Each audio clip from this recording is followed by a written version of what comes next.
at klz560radio.com. KLZ 560, a Crawford Broadcasting God and Country station.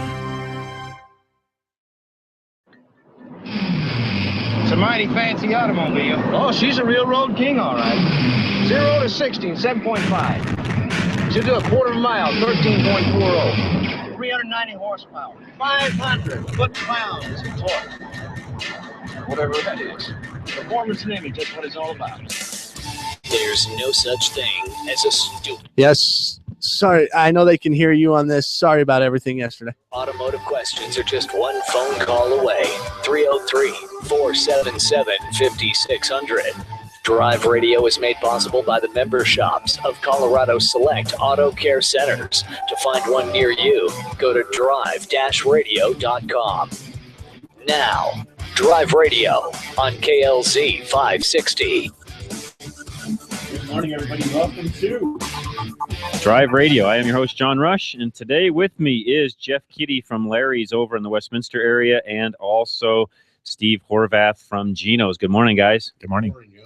Glad to have you. Glad you guys are down here. We're going to get a little weather this afternoon, so everybody out there, be safe and pay attention to what's going on. Depending upon what part of town you live in, we could have anywhere from 1 to 3 inches or so is what they're kind of saying, depending upon where you live. North, east is what they're saying is going to be the heaviest, but you never know. Hard to say.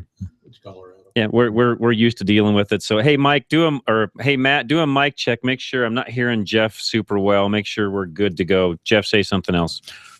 Happy New Year. There we go. That's better. All right, Steve, I'm hearing you fine, so that's good. All right.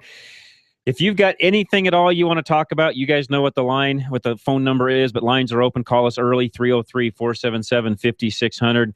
Give us a call. We'll get you right on air. We have several things to talk about. One in particular is the emissions testing standards that are changing for 2015. So they have now changed. We're into the new 2015 year, and I've got some details on what's actually changing, what you have to look for, whether you're going to be exempt, whether your check engine light will have an effect upon whether you pass or not. Those are some things that we'll talk about.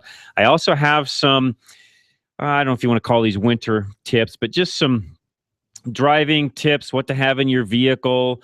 A lot of you will still travel around. Some of you go skiing on a regular basis. You go to see family. Some have just been getting back maybe from some trips. We had folks that came in, my kids came in from out of town, a couple different ones of them, and, driving through the different weather conditions and so on. We'll talk about some of that and what you can do to stay ahead of things. Also, we'll do a little bit of news today. And then I also was going to ask, and, it's kind of New Year's, and I shouldn't say it's kind of New Year's. It is New Year's. Resolutions are always a big deal at the beginning of the year. So I thought it might be kind of fun today. If you've got a resolution that you want to share with us, call us, tell us what it is. It could be something that's personal, could be something that's physical. It could be that you're going to go get some education. It could be you're going to change the way you drive. You name it. I just like to hear from you. What is your New Year's resolution? Give us a call, 303-477-5600. Then I've got a tech tip from David in Idaho that we'll also share. And I think David's been, he's probably had some things going on over the holidays because I haven't heard much from David in the last couple of weeks, but I've got a tech tip that I've been saving that I'll share with you.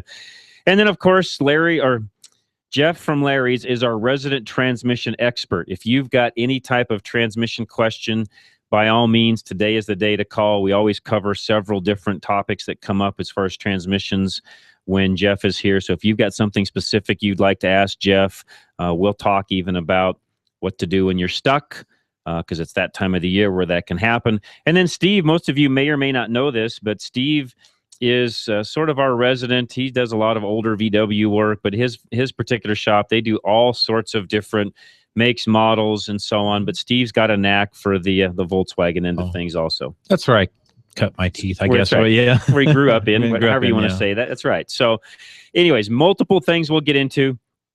Lots of stuff in 3 hours. It's never a dull moment. Call in early, 303-477-5600. And we've got a call coming in from Jerry right now. We'll get to that right now. Jerry, welcome to Drive Radio. Hi. I've got some insurance questions. Sure, we'll help you out as best we can. I guess, first of all, who's the gentleman that you recommend? I'm glad you asked. That's a perfect segue. Paul Leuenberger. He's with American National Insurance. And his phone number for everybody out there listening is 303-619-9891. And Paul does really anything you can think of, even some business insurance. So he'll do home, auto, boats, RVs, camper, you name it. Whatever you've got that needs insurance, Paul will take care of and will actually save you money at the same time. But what's your question, Jerry? Well, I've got two.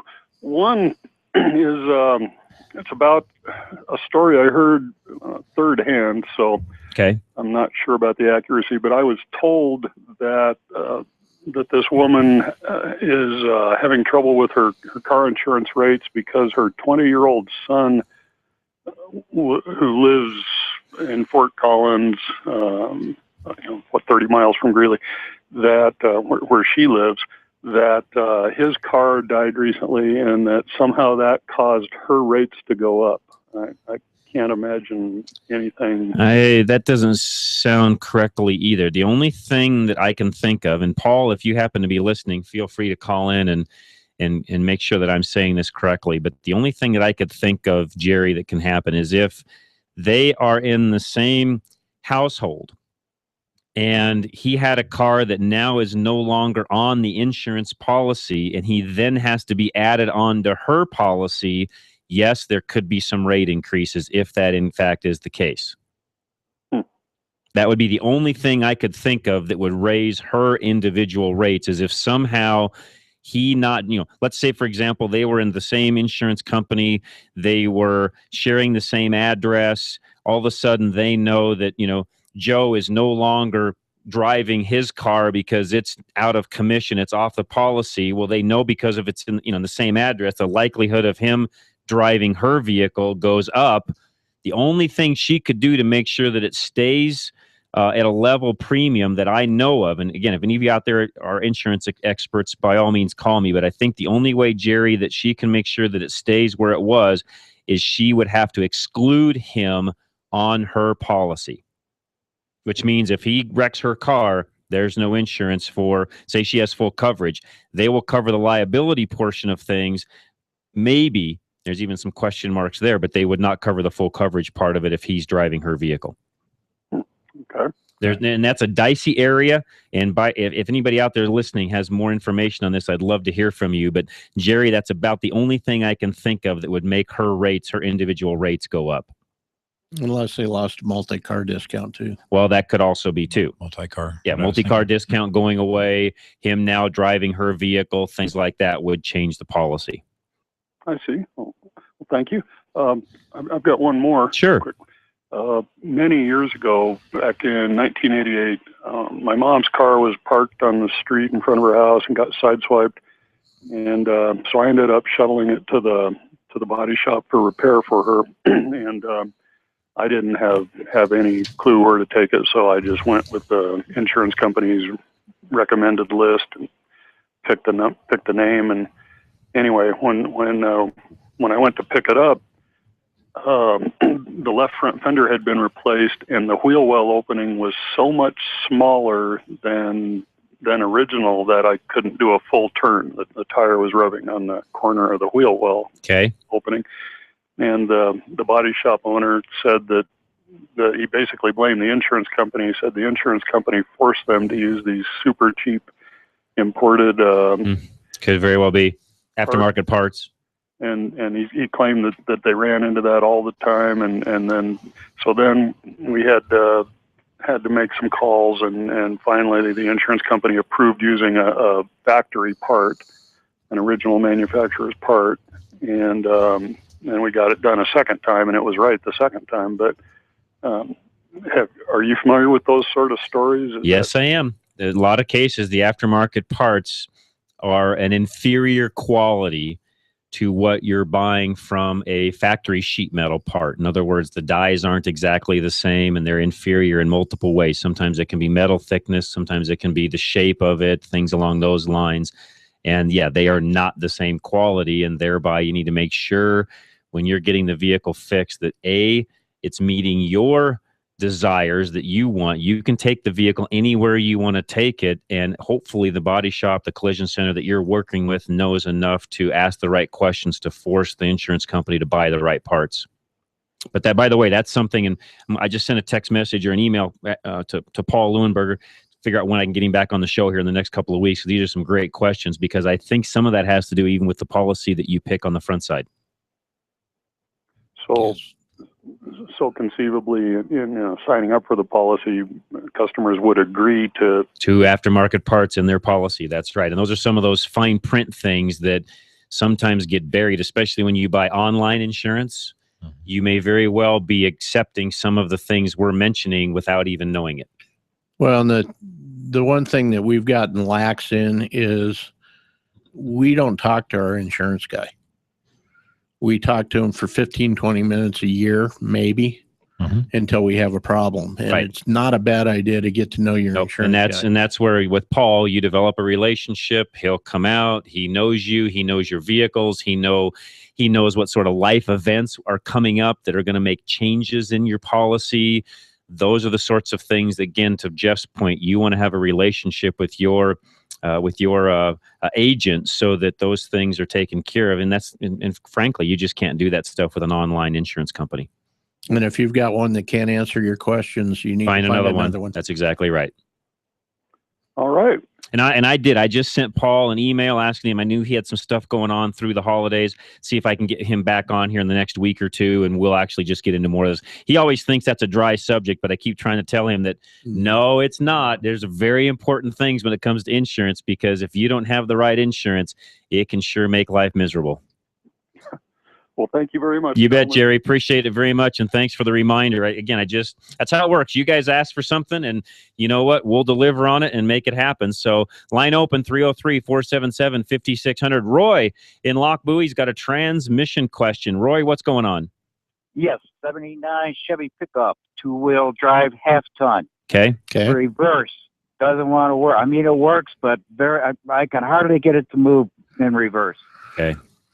Yeah, very common problem. I would assume that it's probably a turbo 350. Probably, I'm going to guess, hard seals on the low reverse piston.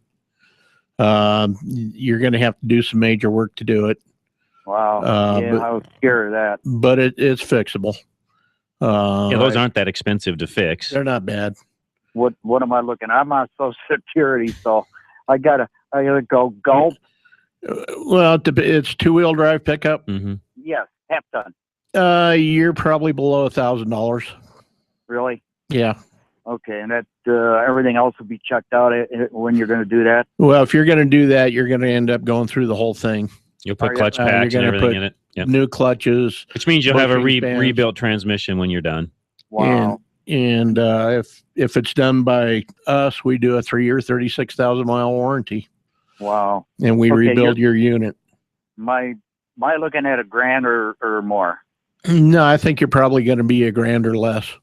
$1,000 or less. Okay, that makes me feel a little better. Yeah, fortunately, you're driving something that's not super expensive to fix. If that was one of the later model electronic overdrive transmissions, you can't open them up for $1,000. Whoa, yeah, that's scary. Yeah, it's okay.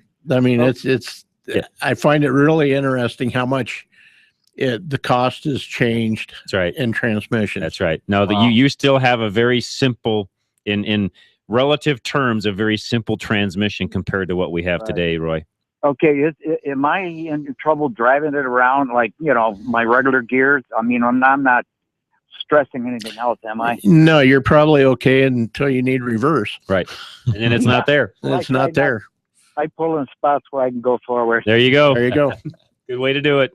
Okay, guys. Thank you very much. You're very welcome, Roy. Appreciate the phone call. All right, guys, with that, let's take a quick break. We come back. Carson is on the phone. He's next from Golden. He's got a transmission fluid change question. And again, it's always transmission day when Jeff is here, which is fine. That's why we bring him in. So again, don't leave Steve out, though. If you've got an old Volkswagen and you've got questions on it, please call us. We'll get them answered for you. And again, I'll see if we can get Paul on here in the next couple of weeks to get a bunch of insurance questions asked. It's always a good day when Paul's here. And again, if you've got an insurance question, anything you need along those lines, he is the guy. He'll save you money.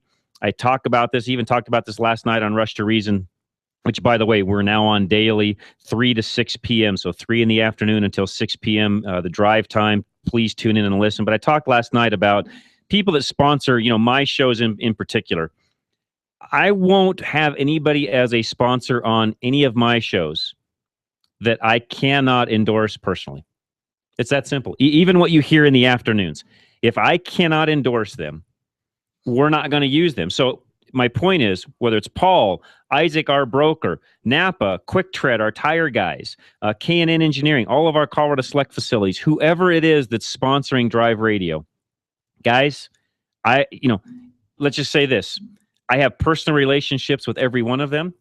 I use each one of them. I wouldn't have, we wouldn't do what we do here collectively. And this really is a network of individuals because we all use each other. And we wouldn't do that if we didn't rely on one another and the expertise and the craftsmanship and most of all the integrity that is there with each one of these individuals. So Paul is that same caliber of individual. You will not get steered wrong in the insurance end of things by calling Paul. And his number again is 303-619-9891. With that, guys, let's go to a break. Call us. Lines are open, 303-477-5600. Matt, take us away. We'll be right back. Drive Radio, John Rush, your host, KLZ 560. We've all been there. You're under the hood and suddenly realize you don't have the parts you need. Or even worse, you don't know what parts you need. Well, at Napa Auto Parts, we have ASE certified parts specialists that'll make sure you find that right part. One covered by a warranty good at any one of 6,000 Napa locations. Yeah, finding the right part might not be easy, but fortunately, finding the right part store is. Go to NapaOnline.com for the location nearest you. Napa, get the good stuff. Need a one-stop auto repair solution in northern Colorado? At Fort Collins 4x4 Center, they service and maintain more than just 4x4s. From diesel pickups to economy cars, their team of service specialists and technicians have the computer diagnostics, tools, and expertise to service and repair any make or model. They combine their skills with integrity, giving you the best service in the industry. From preventative maintenance to major repairs, you can trust your vehicle to Fort Collins 4x4. Located just a few blocks north of Old Town on College Avenue in Hemlock, they're open Monday through Friday, 7:30 until 5:30, with convenient shuttle service and after-hours drop. If you're ready to form a solid relationship with an auto repair shop, the new owners at Fort Collins 4x4 are committed to providing the professional and personal service you're looking for. Give them a call at 970-482-5500. 970-482-5500. Check them out on the web at FortCollins4x4.com or follow them on Facebook at FortCollins4x4.com. Reliability. It's what every driver wants from their vehicle. Regardless of make or model, you want your vehicle to take you where you need to go. Reliability is exactly what the Colorado Select Auto Care Centers offer. They've set the standard for excellence in automotive repair and maintenance. Each member offers Napa Auto Care Peace of Mind Warranty, along with the highest level of customer service and integrity. To find a Colorado Select Auto Care Center near you, log on to drive-radio.com or call 303-546-NAPA.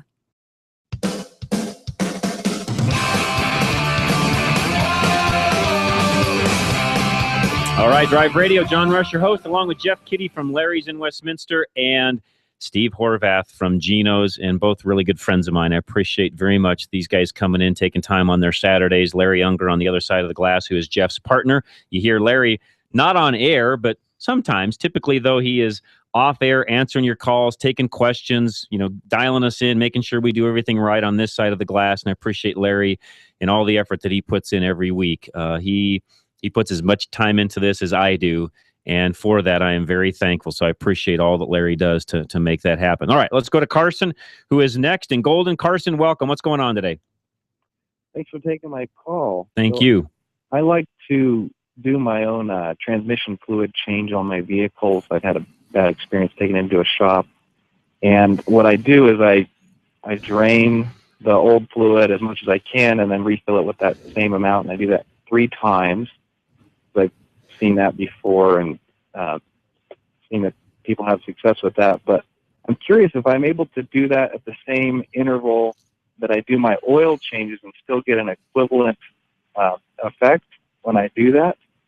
No, so no. that would be like As compared to a full flush, you mean? right. So either the full flush or the drain and refill at the same time, or drain and refill and have 3,000, 4,000 miles in between those draining. Well, and Jeff, you can attest to this, but the way I've always explained this is when you do even a drain and refill, or in your case where you're draining as much out as you can, filling it back up, even if you do that every oil change, every 5,000, 6,000 miles, let's say, think of the sink water at home. And you're doing dishes and it starts to get a little bit grody. So you think, okay, well, I'll tell you, I'll just drain a third of that out and I'll put new water in and some new soap. Yeah, it changed it a little bit and it's a little cleaner than it was. But the reality is it's not totally clean because you still had X amount of dirty left in it. So no matter what you do, unless you're flushing it, you're not going to get everything out of the inside of it. Now, if you did that from brand new and the car was, initially, totally brand new transmission, brand new car, however you want to look at it, and you started that process like you're talking from day one, you're going to get more life out of it and probably be able to extend the point that you actually have to do an entire flush. But eventually you're going to still need to do a whole flush, right, Jeff? Well, the big issue is, depending on what kind of car you're talking about, in a lot of these vehicles, it's very important to get that filter changed out too, because that filter can restrict flow of the fluid into the pump. And once you do that, that thing has to work harder, and that's where you're going to generate the most amount of wear, especially in the pump. And that's the primary part of the transmission that makes it go. What are you driving, Carson? I have a 2000 Toyota Solara and a 2004 Acura MDX. And if I'm not mistaken, both those have a screen style filter on them. So, I mean, if you can keep the fluid clean, you might be okay on that one. You just got to be kind of careful when you do that. And you got to make sure, especially with Toyota, if they're newer, you got to make sure you use the Toyota fluid. Oh, okay. That's good to know. I guess when I had my old 2000 Acura TL that was known for having transmission problems, I had a shop do it, and I knew the guy through a friend that was doing it, and so I had some trust in him, and he put in the Dextron 3, and I noticed some harsh shifting after he did the flush, and so after that I sort of had a bad taste in my mouth when having somebody do my transmission fluid. So that's why I've been trying to do it on my own. But that is a good point, that the sink analogy is very appropriate, I feel like. And so I guess, does that make sense then to always take it into a shop, or can you also, I've seen that people can just run the transmission fluid while pouring in new transmission fluid, leaving the drain plug open? No. Well, that's very dangerous to do. No. Yeah, I wouldn't do that. No, so just take it into a shop. Yeah. You really need a flush machine, because the way and they're not really a flush machine. They're a fluid exchange machine is the best way to say it. They've got an internal bladder. Typically the way they work is you put new fluid on one side of the bladder. The old fluid comes into the other side of the bladder, then pushing the new fluid back out. So the transmission's literally doing all of the pressurization of all of that. It transfers back in as much as it took back. As much as that comes out, the new goes back in. It's sort of like an entire blood transfusion of your body. It's a really good way to look at it. And sometimes, these transmissions will take maybe 10 quarts. I'm going to say on an average, some of them are 12, 15, 18, depending on what the deal is. A lot of times, in order to get that really clean, you might use double that to get the fluid so it's clean. Right. Now, if you do a flush, if you got a transmission that's in bad shape, it will dirty up the new fluid quickly. Yeah, and that's a whole nother arena that we're going to, we can talk about that later in the show, Carson. So if you want to listen, that's not where you're at, because you've been good at already keeping your maintenance up. If I were you, I think I'm at a point where if you're getting up in miles, 100K plus, I'd probably have somebody do a complete flush. Okay. Yeah, definitely. That's definitely where I'm at, is over 100. Yeah, I would do a complete flush. And you're in Golden. I mean, you're close to either, Kurt over to Anderson's. You're not that far from Ray Seidel at Four Seasons. Either one of those shops are more than capable of doing that the correct way. Okay, great. Yeah, thank you for that. Okay. Even Arvada West. In Arvada West also. Yeah. we're You've got good. 3 shops that are close to you. Any of them can handle that. Yeah. And using the right fluid. That's right. Yep. And they all know that. Where the right fluid comes in, just an FYI, where the right fluid comes in is the engineers expect a certain type of clutch quality and stuff like that. So the fluid is part of that engineering on shift quality. That's right. That's why you got to use the right factory fluid. fill. That's right. Well, thank you very much. You're very I welcome, appreciate Carson. that. You bet. Thanks for tuning in. We appreciate it very much. Let's go to Bruno, who's next. One line open, 303-477-5600. Bruno, welcome to Drive Radio. Yeah, you guys do a great job, and Happy New Year to all of you. Thank you, sir. I really Likewise. mean it. On a 2006 Kia Sorento 4x4, I ran it through the car wash on 3rd Avenue and, between Lincoln and Broadway. Okay. And ever since, it only runs 35 miles an hour and doesn't shift higher. And I don't want to run it higher than about 3,000 RPM. What the heck could be doing that, or what went wrong after running it through the car wash? It's an automatic car wash. Did it have an undercar wash to it? Do they wash the I underside? think- yeah, that's what they do. Yeah. Very possibly you might got electrical connection that got some water in it. Yep. Doesn't happen very often, but if a connection was put together without some dielectric grease or it wasn't connected all the way, wasn't connected all the way, or there's an issue with it, you could have something that's shorted out. But normally, or enough of a blast where it could have even knocked that wire loose if it Knocked wasn't something connected loose. fully. Yeah. Any lights on the yeah, dash? That's what I was just going to ask. No, nothing showing up on the dash. That's the funny part about it. And everything else works. It's just I don't have a clue. Could it be transfer case related or automatic transmission related? If you're so let's go back. Is it can you feel it shift from first, second, third, fourth, or do you hear it only go to like second gear and then stop, or what's it doing? I don't know for sure if it still shifts into third, but it just I don't want to drive it faster than 35 miles an hour because it goes then over 3,000. Yeah, that means it's not shifting into the higher gears. That's more than likely transmission, not transfer case, unless it's stuck in low range. Well, does it have a low range in 06? I don't remember. Yeah, it has a low range. It was in high range, 4x4 high. Okay. Okay. Now, what's it do if you just go to just normal, the normal 4-wheel drive mode on that car? If you go to that, what does it do? That works all the same. I just cannot get it shift higher. Okay, That's so the problem. more than likely in the transmission. Okay. Yeah. What are the That's odds what I that thought too. could have melted the cat? I mean, You mean the catalytic converter? I mean, the odds are. Does it have good power up to the 35 miles an hour, or is it really sluggish to get there? It's got a 3.5 V6 in it. Yeah. It's got plenty of power. I'll tell you what, if you can, why don't you bring it in Monday and I'll put a scanner on it and test drive it for you. Okay. Where you're located? We're at 7231 Bradburn Boulevard in Westminster. Bradburn? Yeah. Boulevard in Westminster. Okay. Okay. And what's your phone number again? 303-427-2108. 2108. Okay. Monday at what time? Just bring it in anytime after about 9 o'clock. Okay. Okay.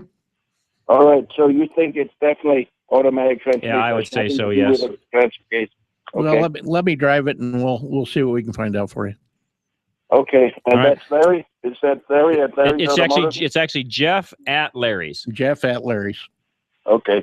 I tell you what, I'll put All you right. on hold for a second, Bruno, and Larry can give you exact directions on how to get over there and see him.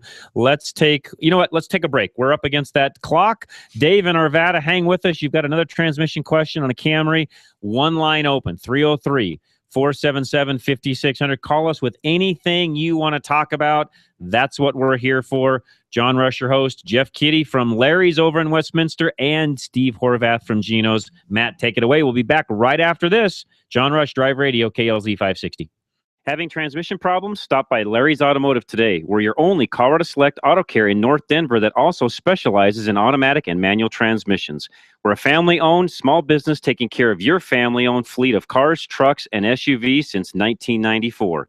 We specialize in transmission and drivetrain problems and offer a 3-year, 36,000-mile warranty. We're also an ATRA member. Call us at 303-427-2108 for an appointment or find us on the web at coloradoselect.com. Larry's Automotive, a proud member of Colorado Select Auto Care. K&N's premium oil filters are very different. They make oil changes easier. K&N's wrench-off oil filters have a 1-inch nut welded on the top, so you can easily change the filter with a wrench or ratchet. And used with a Ziploc freezer bag, you can even remove a K&N oil filter with no oil spillage at all. Another great product from K&N, an American manufacturer since 1969. Your wheel alignment can affect tire wear and fuel mileage that will cost you more for repairs and fuel. Arvada West uses state-of-the-art 3D imaging to align all 4 wheels of your vehicle. Be aware that irregular tire wear could also cause the need for additional alignment parts. Stop in or call us for our alignment special. Mention this ad and we'll inspect your vehicle and check your alignment starting at $69.95. Call Arvada West Auto at 303-422-1065. Stop by 11752 West 64th Avenue or visit us on the web at arvadawestautoandtruck.com. Drive Radio is a presentation of Colorado Select Auto Care Centers. The independently owned and operated shops of Colorado Select hold each other accountable for the highest standards of technical expertise, honesty, and professionalism. They all understand that choosing a mechanic is risky business, so Colorado Select was created by this exclusive group of like-minded professionals who are dedicated to raising the level of consumer confidence in Colorado's auto repair industry. Schedule your next oil change at any of the Colorado Select Auto Care Centers heard on Drive Radio, and you'll immediately see the difference. For the complete list of all the member shops in the state, visit drive-radio.com. At Napa, we're always trying to make the great parts we sell even better. From the bacteria-killing surface on our cabin air filters to our revolutionary new Adaptive One brakes. And every Napa part is covered by a warranty good at any of our 6,000 Napa Auto Parts stores. Yeah, maybe you don't get this at your average auto parts store, but we've spent the last 80 years making sure we were anything but average. Go to NapaOnline.com for a location nearest you. Napa, get the good stuff.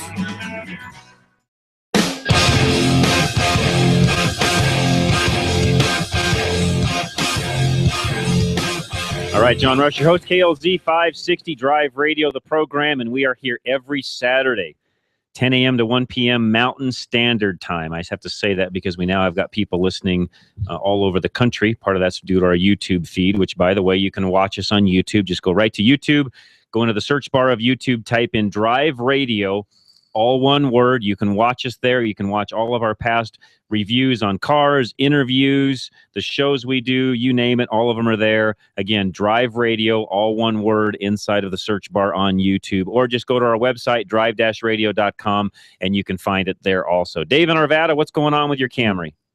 Yeah, good morning. How are you guys doing? Great. Fantastic. Yeah, I'm driving my daughter's 92 Camry, 2.2 liter, has, I guess it's a 3-speed automatic with an overdrive. And I noticed that when I shift it into gear, you get a slight vibration. And, it's not, I feel it more through my rear end than anywhere. And then I noticed one time when it gets to stoplights, when I stop the light, it gets progressively worse, where not bad, no one else notices it but me. And so at stoplights, I've noticed I've been putting it in neutral, and it just, calms right down. Do you think a flush would help that, or do you think I got other problems? I did check the fluid. It's a white piece of paper. It's nice and pink. It smells like fluids. There's no burning smell. No, I would tend to lean towards a weak motor mount. We've got one that we've been working on.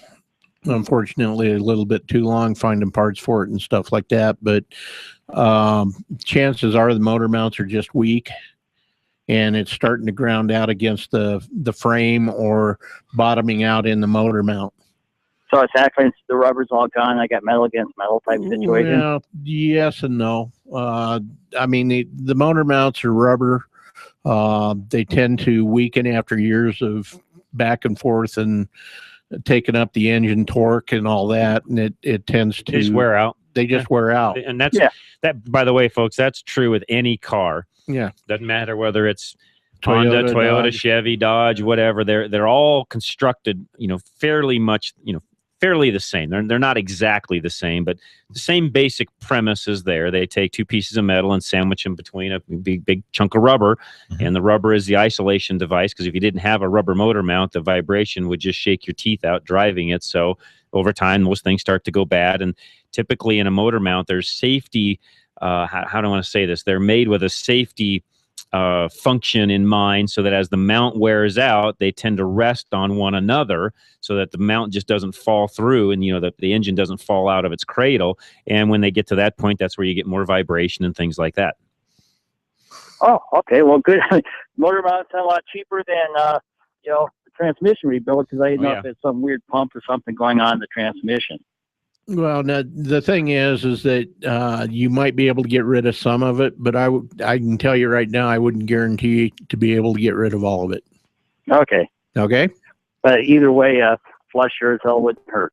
Sorry Probably about not. that. All right. Well, thank you very much. You're very welcome, Dave. Thanks for the phone call. Appreciate it very much. Line's open. That doesn't happen very often at 10:30 in the morning. So call us. We'll get you right on air. 303-477-5600. Anything at all that you want to talk about, give us a call. We'll get you right on air. Gives me a chance now to talk about some of our sponsors. So we are in that time of the year where if you do not have good snow tires, now is the time to get them. If you haven't figured out by now, that white packed down stuff that gets all over the roads, it's slick. Gets real slippery, especially with the wrong tire. And, and I can attest to that. Some of these new cars I drive, do reviews on them. By the way, those are all on our YouTube channel. You can look there and find all of them. But what I will tell you is I can tell worlds of difference in the cars that I'm driving based upon the tires that they're coming even from the factory with. So do tires make a big difference in traction control on your vehicle on top of this white stuff? Yes. Most definitely. So if you've got questions on tires, you want to know what to buy, you want to know what fits your vehicle specifically, what a good recommendation is, call the guys at Quick Tread, Mike and Ken, 720-588-9055. Please make sure, whether it's Paul, Isaac, our broker, or Quick Tread, any of the guys, even Napa, when you go in and buy a part, please let them know that you heard about them on Drive Radio. That helps us. It helps you. I talked about this last week. We have this community going on. When you call up, in this case, Mike or Ken, and say, you know what? Hey, I'm a radio show listener. Heard you guys there. Heard John mentioning you. You just automatically opened the friendship door. Okay. I don't know how else to say that, guys. That's what happens, right? Yeah. You guys are shop owners. You work the counter. You know what I'm talking about. When somebody walks in, Steve, to your place and says, Steve, man, I heard you on the radio. What happens to the whole demeanor of the conversation? Yeah, you become a friend right away, don't we? Exactly. Yeah. That's what I'm trying to get. Yeah. So, folks, it's in your best interest to let these guys know that you listen to us here, you hear about them advertising with us, and that you want to use them and support them. Because, again, I say this all the time, and saying this now for 18 years. If you like what you hear on Drive Radio, please use our sponsors, because they're the ones that pay for it. Right, guys? Exactly. That's how it works. So, again, we really, really want you to go out and call our sponsors. But, again, Quick Tread, Ken and Mike, 720-588-9055. I use them personally. They're great guys. They'll take care of you, and they'll get you tires that work really good on all this white stuff we have kicking around. Let's go to Tom in Lakewood. By the way, line open 303-477-5600. Tom, what's going on? I got an old 79 Power Wagon. Okay. 360. It's a full-time 4. And I got about 15, maybe 20,000 miles on a new transmission. Okay. And I went to back out the driveway the other day, got to the curb, and there was just a little clunk. That's it. No big grinding, and just a little clunk, and no more reverse. Jeff's laughing. Yeah.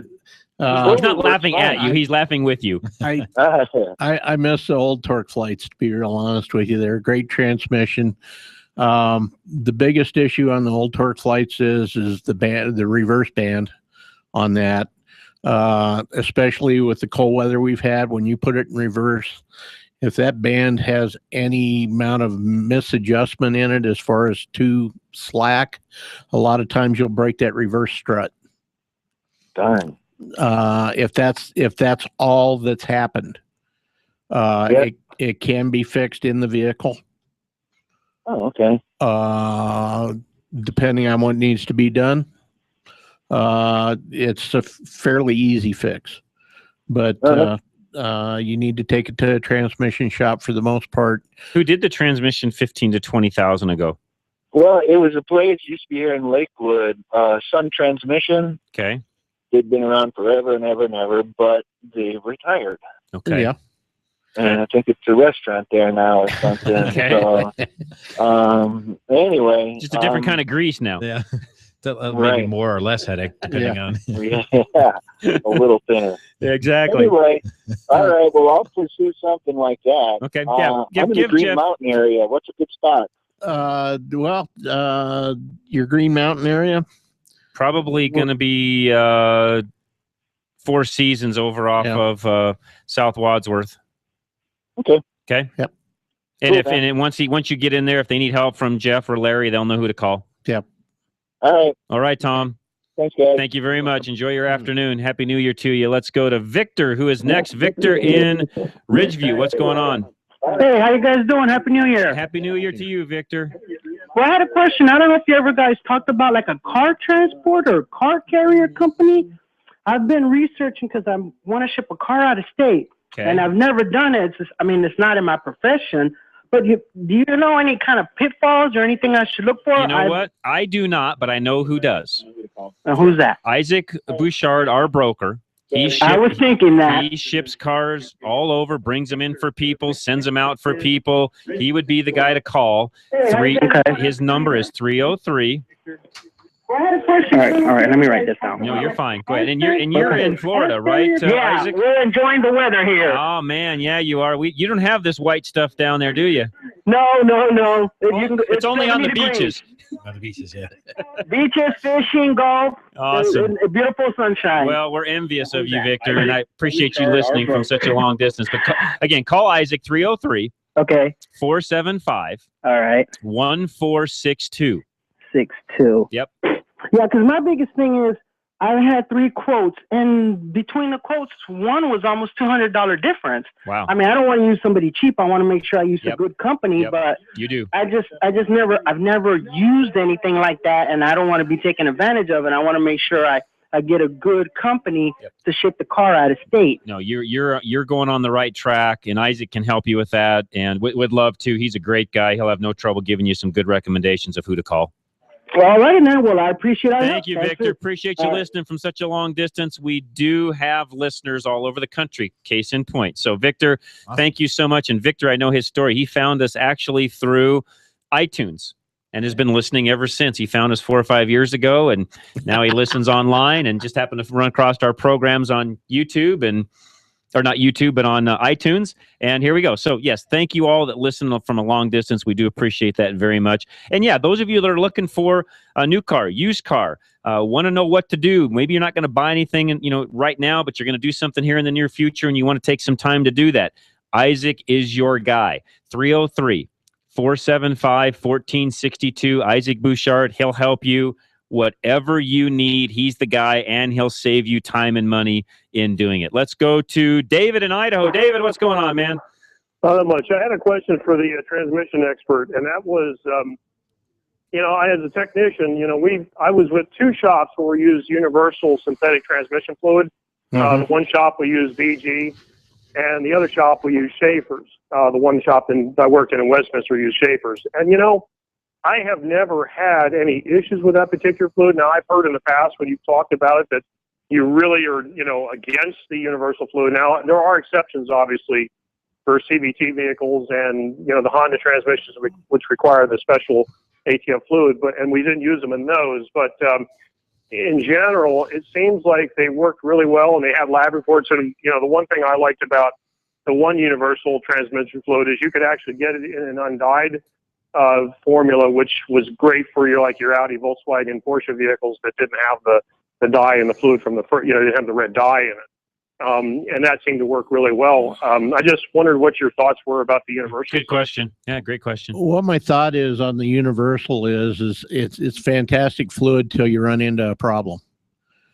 My issue is that we've used some of the universal fluids throughout the years, and we've run into some issues with Hondas.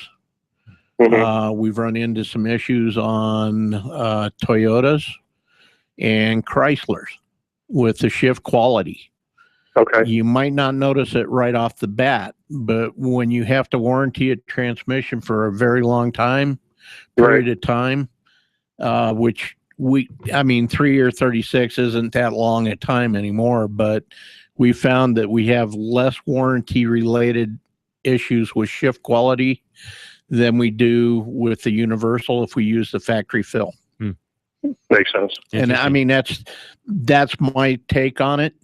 The other thing is when you're servicing customers' cars and you start using a universal fluid, a lot of times you might have just voided their warranty. Yeah, makes sense. And that's one of the reasons why I stress at my shop that we use the factory fill, even if we have to go to the dealer to get it. It makes sense. And in most cases, the vehicles we use were well out of warranty and had, over 100,000 miles on them. And, and I know that specifically the Schaefer did not have the classification for the Chrysler Plus 3. And I started really looking at the fine print, and I talked to the owner. I said, hey guys, I said, you can't use this in Chrysler transmissions. And we called the rep, and sure enough, they did not have the certification for that fluid. And so it's like, being any good technician, you have to really be careful right. what you put in. That's exactly right. Good point, David. And when I started doing the research on this, I called the manufacturer of our fluid and asked them if they were licensed or certified for certain transmissions. And they said they did not give me a definitive answer that they were. Right. So, I mean, at that point in time, I had to make the executive decision that for my customers, I'm going to use the factory fill. Yeah, and I think David brings up some great points. There probably are some instances where you could use the universal fluid, probably not have any issues. I personally, even in my fleet, I'm like Jeff. I've always gone back. I mean, if I need, transmission fluid, for example, in my 6-liter Fords, which is a special, transmission fluid for a Ford, I've never gone the universal route on those. I've always gone and bought specific fluid for that particular transmission. Not necessarily having to buy it from Ford, but buying that specific type of transmission fluid, not the universal. Exactly.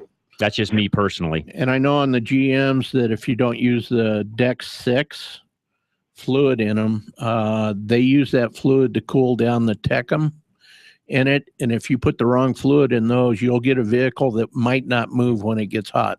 Interesting. Yeah, I mean, this viscosity is a real important thing that a lot of the newer transmission fluids change versus the old Dex 3. Right. Exactly. And that's what really throws things off. And that's where the universals, no matter how good they are not going to be able to bridge that viscosity. That's exactly right. Exactly. You're right, David. Yep. But another transmission, automatic transmission related issue that I wanted to discuss. Hey, hey, David, real quick, I'm going to put you on hold. We'll take a quick break. Hold that thought. We're going to come right back with David. He's got another thought on transmission fluid, which, by the way, these are great comments. Do not go away. David will be right back with us. Jeff Kitty from Westminster in Larry's Automotive, which is in Westminster, I should say. And then over in Littleton, we've got Steve from Gino. So, guys, stay with us. Don't go away. Lines are full. As soon as somebody drops off, call us. We'll get you right in. 303-477-5600. I'm your host, John Rush. Matt, take us away. Drive Radio. No more phone numbers. Just take it away. 303-477-5600 is our number. We'll be right back. Drive Radio, John Rush, your host. At Extreme Auto, we're committed to providing the highest level of service possible to our customers. Our highly trained technicians are ASE certified and are dedicated to providing you with world-class service. We have years of experience working on both domestic and import vehicles of all makes and models, and will work with you to find cost-effective repair and maintenance alternatives. We don't have hidden fees, and we don't do unnecessary repairs. Serving Parker and the surrounding areas, come and see us, the professionals at Extreme Auto, and rest easy knowing you'll get quality work done for a fair price. Our promise to you: extreme service, extreme value, extreme satisfaction. Call us to schedule your appointment today. Ever try to buy an air filter and get lost in catalogs and vehicle descriptions? Well, K&N, the inventor of reusable cotton filters, has got the answer to the mess. Just visit knfilters.com and enter your vehicle identification number off your dashboard or car registration, and K&N will show you the filter that fits your car. It's never been easier to buy a K&N, the filter that helps your car run better. Need a one-stop auto repair solution in northern Colorado? At Fort Collins 4x4 Center, they service and maintain more than just 4x4s. From diesel pickups to economy cars, their team of service specialists and technicians have the computer diagnostics, tools, and expertise to service and repair any make or model. They combine their skills with integrity, giving you the best service in the industry. From preventative maintenance to major repairs, you can trust your vehicle to Fort Collins 4x4. Located just a few blocks north of Old Town on College Avenue in Hemlock, they're open Monday through Friday, 7:30 until 5:30, with convenient shuttle service and after-hours drop. If you're ready to form a solid relationship with an auto repair shop, the new owners at Fort Collins 4x4 are committed to providing the professional and personal service you're looking for. Give them a call at 970-482-5500. 970-482-5500. Check them out on the web at FortCollins4x4.com or follow them on Facebook at FortCollins4x4.com. Hunting down that hard-to-find part for an out-of-the-ordinary car can be quite a time-consuming chore. Unless, of course, you just go around the corner to your local Napa Auto Parts store, where we have over 310,000 parts, all of them made to fit and perform just like the original. Yeah, there are people who say it's the journey and not the destination, but those people have never tried to find an alternator for an 82 Fiat on a Saturday. Go to NapaOnline.com for the location nearest you. Napa, get the good stuff. I'm going to teach you right now how to find a good, honest mechanic. Ask about the warranty. Their warranty will tell you everything you need to know because their warranty is their word. And Colorado Select Auto Care Centers all offer the best warranty in the state. 3 years, 36,000 miles on every repair. Always select a Colorado Select Auto Care Center at coloradoselect.org. 3 years, 36,000 miles. It's all you need to know.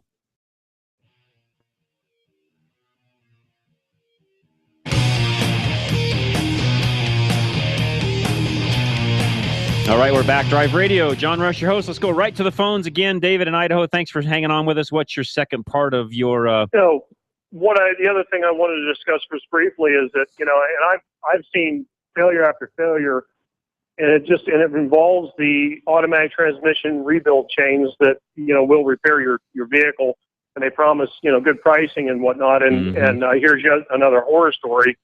We had a customer come to me that, their transmission problem was related to a water getting on the control unit, which we rectified that problem, but then further diagnosis took me inside the transmission to a open solenoid valve. But this particular customer had the transmission at a chain. It was subletted from another shop to that chain repair shop, and half the bolts missing on the pan. I mean, they had the valve body out, 6 valve bodies, so they got the shift right. I mean, and now the thing, when you come to not quite to a complete stop and you go to give it throttle to command a 3-1 downshift, it bangs in the gear. All I can say is that, I can't stress more that you find a good local transmission repair shop and you stick with that company. Because you're going to get the quality of the rebuild that you would not normally get in the chain rebuild. That's exactly right, David. Was that in a Caravan by any chance? No, it's a Jacko 506E out of an X-Type Jaguar. Okay. And, it's just, it's just a horror story going back. And to further David's point out, we could do a whole show on this and probably should at some point, but a lot of the, what we would call inexpensive rebuilders are just taking what they feel are good quality parts. They may have had 3 different transmissions in the last 6 months that, all came apart. And so they're pulling things off the shelf to assemble one good one. And David, that's you know the story. That's exactly how they do it. And you have really no idea what kind of parts are going back in that transmission. So I opted to put all new solenoid valves in it, just to give the customer the peace of mind that, because I talked to the repair shop and I told them what was going on, and So, I said, I don't think that anybody, the rebuilders they buy their valve bodies from, do anything but a test and inspect on the solenoid valves. I'm like, wow, that's pretty, unfortunately, you're not getting a rebuild. Nope, you're really not. You're right, David. Good stuff, man. Hey, appreciate you calling in, David. Yeah, no problem. Keep the tech tips coming. I've got one I'm going to mention here when we come back at the 11 o'clock hour. Let's go to Sherry, who will probably be our last call for this hour. We have lines open, 303-477-5600. Call us. We'll get you set up for the next hour of Drive Radio. Sherry, what's going on with your Buick? Well, it's just got this tick in the motor that seems kind of low or deep in it. And we took it in to Geno's, and they were really great. And great customer service. I just wanted to that they put new lifters in it. Okay. I thought, thinking that might take care of it, but I guess the Buicks maybe can tend to have that problem with the lifters. What year car is it, Sherry? It's an 02 Okay. Buick Custom Century. Yep. 3.8 liter, I'm guessing. 3.8 liter. Okay. Yeah. And so is it? Go ahead, Steve. So are you still getting your tick, or? Yeah, it's still, and they knew it. They said it, but they thought it was okay to drive. I'm just concerned because my daughter drives it, and she drives. I don't know if you know where Nucla is. It's from Grand Junction over to Nucla. That little road. It's kind of not a lot of cars on it. No, you need to be safe. That's right. So I'm a little concerned. My brother works on cars quite a bit, and he's been around the car because she's headed over in Grand Junction, and I'm of course here in Littleton. Right. But he was kind of concerned about the tick. So I thought, well, maybe I better ask again. I mean, I don't know, besides taking the motor out, what I just wondered if you knew if there were any other common problems and what you'd do. I do know on the 3.8 liter, the injectors can also tick and be pretty heavy. They again, without listening to it, this is one of those things where I haven't heard it. Maybe Steve, since it was at his shop, he's heard it and can attest this better than I can. But I know that they also can have very loud injector noise, if you want to call it that. And again, without listening to it personally, I have no idea, Steve. I don't know. I think it was still a lifter issue, getting the oil to it properly. It might have just been a little bit abused. Maybe more oil changes, a little more MOA, keep that fluid, try to get whatever dirt that's crowding up in there. Does it have gauges on it for oil pressure, or does it just have the lights that turn on if it doesn't have enough pressure? Oh boy, I don't remember. Be interesting to know what kind of, cause what I'm trying to get at is how much oil pressure does the engine have? No gauges, yeah. Okay, no gauges. Yeah, I don't know. I would say, and do you know when she's going to be back over this way again, Sherry? No, she can take it up at the car check in Grand Junction. There's Mike over there, and they were gonna. She's been over to them once. What I would tell you, what I would tell you to do on that, Sherry, is whenever she takes it into the other shop that's in Grand Junction, have them call Geno's. Let's try to communicate back and forth and see what we can do to get you guys handled. I don't have anybody on the Western Slope that I know of, but let's at least communicate back and forth so we can try to get to a bottom, try to get to the bottom of what's going on and try to get this going for you. Okay. Okay. That sounds good. And I don't want to speak for Steve, but I know he would do that. Oh, sure. Yeah, right. Exactly. I know we all would be concerned. So I just wanted to check that out. Yeah, no, I think that's a valid concern. If it's still making noise, let's see if we can figure out what it is and what we can do to make sure she stays safe. Sure, and they did recommend Mike over there, so I'll talk to Mike and see if he can call and get my daughter. Let's do that. That sounds great, Sherry. Thank you. Thank you so much. We appreciate that very much. And so, guys, yeah, that's how it works. Even though we don't have folks on the Western Slope that are part of Drive Radio, and probably won't have because the signal, unless they're doing it on the internet, the signal doesn't go that far. I know because I've driven over there. It's getting pretty tight when you get that direction. What we try to do too, when we know a customer's leaving town or going to live somewhere else, we always try to find a couple auto cares near there they can feel comfortable with. Yep, it's a great way to do it. They're aware of all the warranties and stuff that we have with them too. And I know when I get somebody from out of town, I always try to call the shop that's done the work on the vehicle. Just to make sure what's been done and get a little history behind it. All right, guys, hour one, Drive Radio is over. We're going to come back to hours 2 and 3. Do not go away. Lines are open, 303-477-5600. Again, transmission questions, we've got it covered. Any other questions? We've got it covered. Got an old Volkswagen you're driving. Steve is here. He knows those like the back of his hand. We'll help you with anything you want to talk about. Again, call us. We'll get you going here in hour 2 of Drive Radio, 303-477-5600. Matt, take it away. We're going to go to the Blaze News. Do not go away. We'll be back right after this. John Rush, your host, KLZ 560. It's not the perfume that you wear. There's all the ribbons in your hair. And I don't mind you coming in. Wasting all my time. Still haven't had enough? Go to drive-radio.com. Email your questions and comments. Download previous programs and find lots of useful information, including your nearest Colorado Select Auto Care Center. That's drive-radio.com. Thanks for listening to Drive Radio, sponsored by the member shops of Colorado Select Auto Care Centers on KLZ 560. Drive Radio is a presentation of Colorado Select Auto Care Centers. The independently owned and operated shops of Colorado Select hold each other accountable for their highest standards of technical expertise, honesty, and professionalism. They all understand that choosing a mechanic is risky business. So Colorado Select was created by this exclusive group of like-minded professionals who are dedicated to raising the level of consumer confidence in Colorado's auto repair industry. Schedule your next oil change at any of the Colorado Select Auto Care Centers heard on Drive Radio, and you'll immediately see the difference. For the complete list of all the member shops in the state, visit drive-radio.com. Hi, this is Scott Watley. Join me every Saturday from 1 to 2 p.m. for Sportsman of Colorado. We offer a variety of hunting and fishing experts, outfitters, guns and ammo, and archery specialists.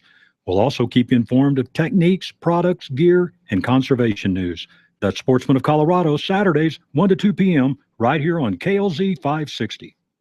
This is Kim Evans with Lawford Solutions. Join me and Scott Watley every Saturday from 4 to 4:30 p.m. for information pertaining to seniors and their families on Seniors on the Move Radio, KLZ 560.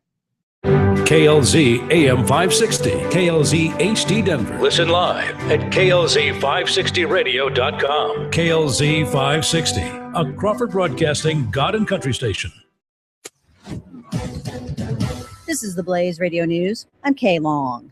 The U.S. Embassy in Indonesia issuing a security alert for Americans traveling in the city of Surabaya. The alert warning of a potential terrorist threat against hotels and banks in the country with ties to the United States.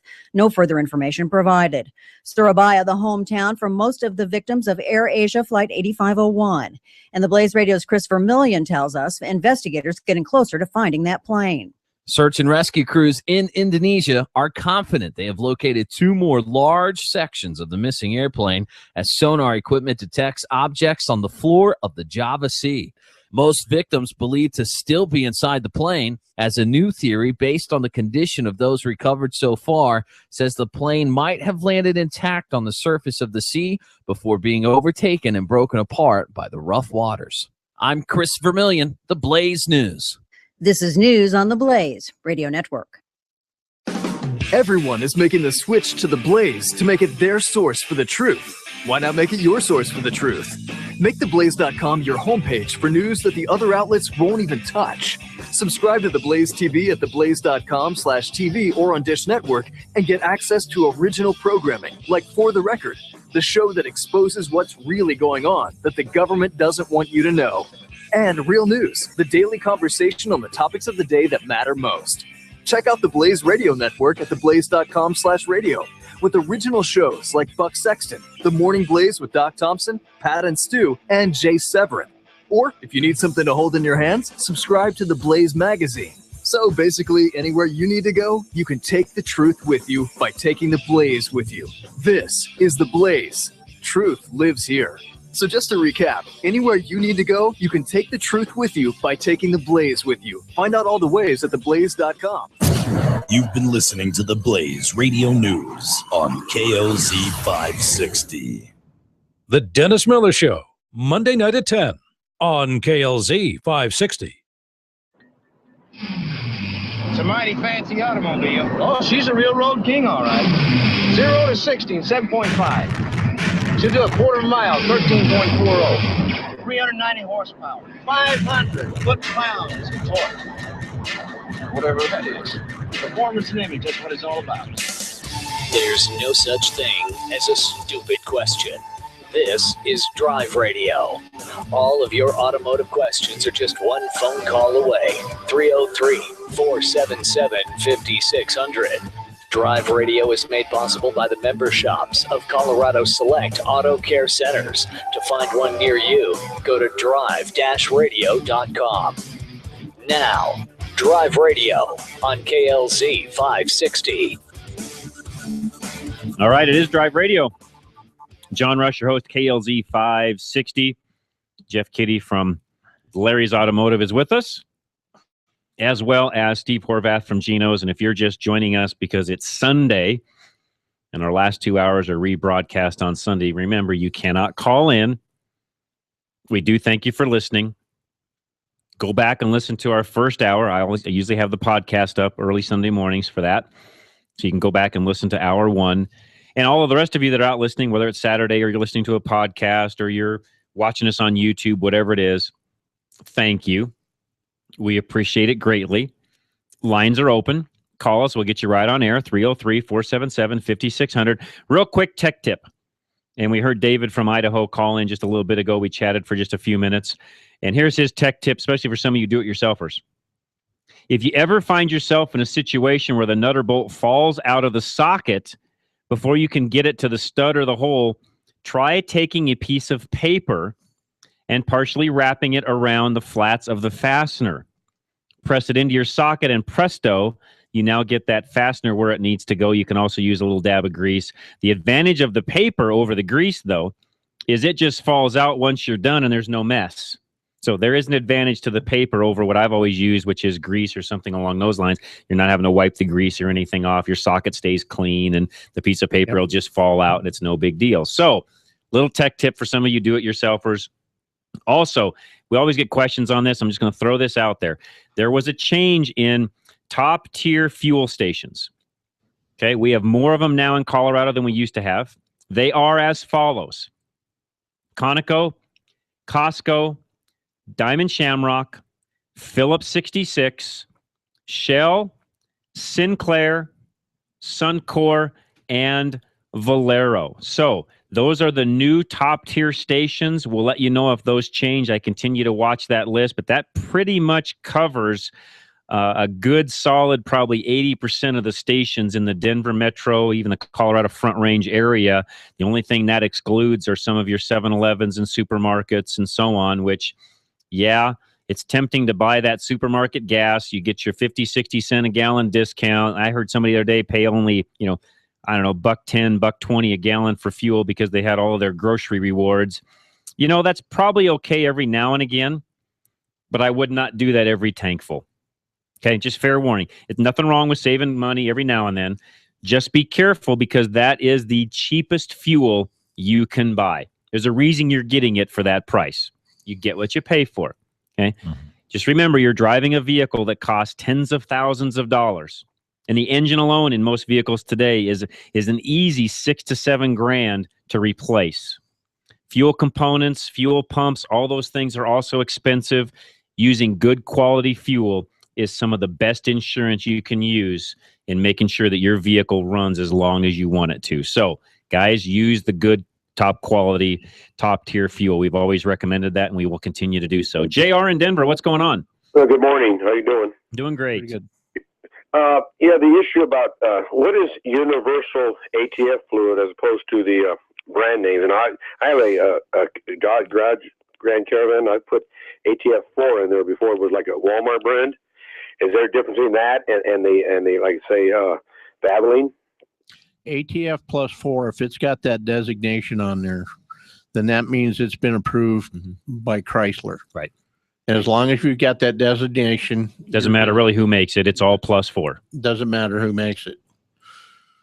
Okay, so the Valvoline, are they going to add in?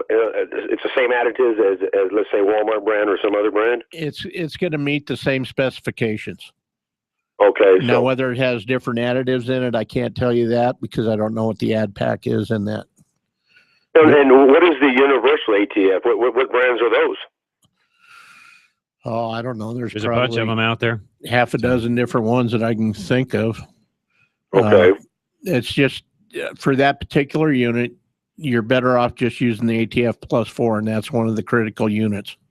Yeah, I put that in before, and that's what I've been using. Yep. All right, thanks a lot, Ben. You're very welcome. Appreciate you calling. Line's open. 303-477-5600. Give us a call. We'll get you right on air. And Rob is up next, which has a question for Steve. Rob, welcome. First, John, let me congratulate you on the new format on the new show. Thank you, Rob. I listened to your Friday broadcast. It was good even for you. Well, thank you. And it was a little choppy. I'll be the first to admit we had all sorts of... It flowed well. We had a lot of technical issues going on yesterday, but thank you. You're also very well positioned. Hannity gets very self-indulgent sometimes. We'll spend 20 minutes joking with his staff. Hewitt is busy humping the leg of the Republican establishment. That gets really old. Where did he get his love affair with Mitt Romney? I don't know. And Michael Brown also gets indulgent and goes off on weird tangents. You are in good shape. You are a good alternative for people. Well, I Forgive me appreciate for saying that, but I mean it. Thank you. I appreciate that, Rob. Thank you very much. Now, since you've got a transmission expert and a VW expert, I'm still looking for that Swepco 210, which is supposed to be the best gear oil for a Vanagon transmission. I have an 84 Westie, and I was hoping that maybe your expert knew where to find Swepco 210. That was recommended to me by Daryl Sorensen, the greatest and no longer living, unfortunately, expert on the Vanagon transmission. Guys, I am not a Vanagon expert, so I'm looking to both these guys for advice. The only place I can think of is possibly go Westie. No, I know the Labatt. I know the brothers Labatt very well. They're dear friends. In fact, they're going to put a pulsed exhaust muffler on that thing and supposedly give me another 15% of power, which I'm looking forward to. But they can't get Swepco either. Pelican Parts will ship it to you by the gallon at horrible rates. But I keep figuring there's got to be a Porsche dealership or a. What's it called again? Swepco, Southwestern Petroleum, 210 and 204 are some of the best. Apparently, there's Dino oil or natural gear fluids, and they're supposedly wonderful for those inline German transmissions. But I cannot find anyone in Colorado carrying it. I'll keep looking, and if I said when the time comes, I'll just. Yeah, you're right. I mean, just even a quick Google search, I see it on eBay and some national sites and so on. But you're right. I don't see anybody locally that pops up. Maybe a word to the wise. There might be money in somebody getting a tank of it. Yeah. What I'm running right now is original factory, I presume pretty good quality Dino oil, and I put 2 bottles, which was not easy, of BG whatever their additive is. Right, MGC or whatever. That helped. That helped. It's good stuff. But the time comes, I'd like to put the right stuff in it. But I can just end up, if I'm really serious about it, I'll just have to order a gallon. But spread the word because I will. It is the stuff. I will do that. You don't think Kurt at Anderson's would have that? That's a great question. Did you called Kurt at Anderson's to see if he carries any of it? Anderson's full name, please? It's Anderson Auto, and he's over on West Colfax. He's right on our website. I shall cheerfully call Kurt. Yeah, and the advantage that, between you two guys, you might even be able to get Kurt to just pull some in, stock it, use it on some other things, and have it for you when you need it. If he does, I'll let him put it in the Vanagon. There you go. One other quick question, if I may. Go right ahead. No, you're fine. Anyone have any idea of how to replace the plastic end of a 70 darts window sunshade? The end just broke off from age, and the whole rest of the unit is in great shape. I was hoping somebody made an aftermarket screw-on or glue-on replacement for that. I can't think of anybody. And I've been browsing the Chrysler boards. I mean, it's silly to replace the whole stupid thing for that. Yeah. I may end up having to build one myself out of putty. I'm not sure how that's going to go. Well, or come up with something. Have you tried some of the upholstery shops? That's a thought. And there's I can also I do a lot of business with a really good Bodyman, Wheels of Time on Tejon. Yeah, they may have something. Why couldn't you have somebody? I mean, that wouldn't be cheap to do, but could you have somebody machine one? Yeah, out of plastic. Of course. Here's another thought for you that's out today. Find somebody that's got one of the 3D printers. Exactly. This is I was thinking exactly the same thing. This is the dawn of a new era. Yep, and the name of heaven, run with it, guys, because there's going to be that wretched little part. That's right. It would take you. You'd have to order from Europe over a span of 3 weeks with a powder extrusion or plastic Good God. Yeah, no, the overnight. 3D printing. In fact, I talked a little bit about that yesterday with Steve House. That is going to get even bigger in 2015. You're going to get to see those things on a desktop at home before And the long. Navy is doing it on shipboard. They're That's having these 3D printers to make the parts for That's the ships, right. and That's they're right. putting a unit on the space station. They're very cool. This is dead serious. Yes, it's John, good stuff. Congratulations on the ongoing show, Appreciate on the new it. show, and my best luck for the future. Thank you, Rob. Appreciate it very much. Let's take a quick break. Kenny, hang with us. You've got a question on top tier gas. We have lines open 303-477-5600. We'll be right back. Do not go away. John Rush, your host, Drive Radio, KLZ 560. Reliability. It's what every driver wants from their vehicle. Regardless of make or model, you want your vehicle to take you where you need to go. Reliability is exactly what Colorado Select Auto Care Centers offer. They've set the standard for excellence in automotive repair and maintenance. Each Colorado Select member currently offers Napa's Peace of Mind warranty, but are now also offering an extended 2-year or 24,000-mile warranty on repair work. You won't find this offer anywhere else. To find a Colorado Select Auto Care Center near you, log on to drive-radio.com or call 303-546-6272. At Napa Auto Parts, we've been the most trusted name in auto parts for over 80 years. Probably because we've never stopped looking for ways to make the great parts we sell even better. It's a commitment to quality you'll find in every one of our 310,000 parts. From the bacteria-killing surface on our cabin air filters, to the patented damping mechanism on our drive-align belt tensioners, to our revolutionary new Adaptive One brakes. And Napa parts are covered by a warranty that's good at any of our 6,000 Napa Auto Parts stores nationwide.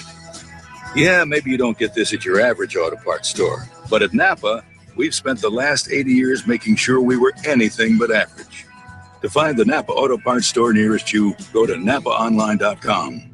Napa, get the good stuff.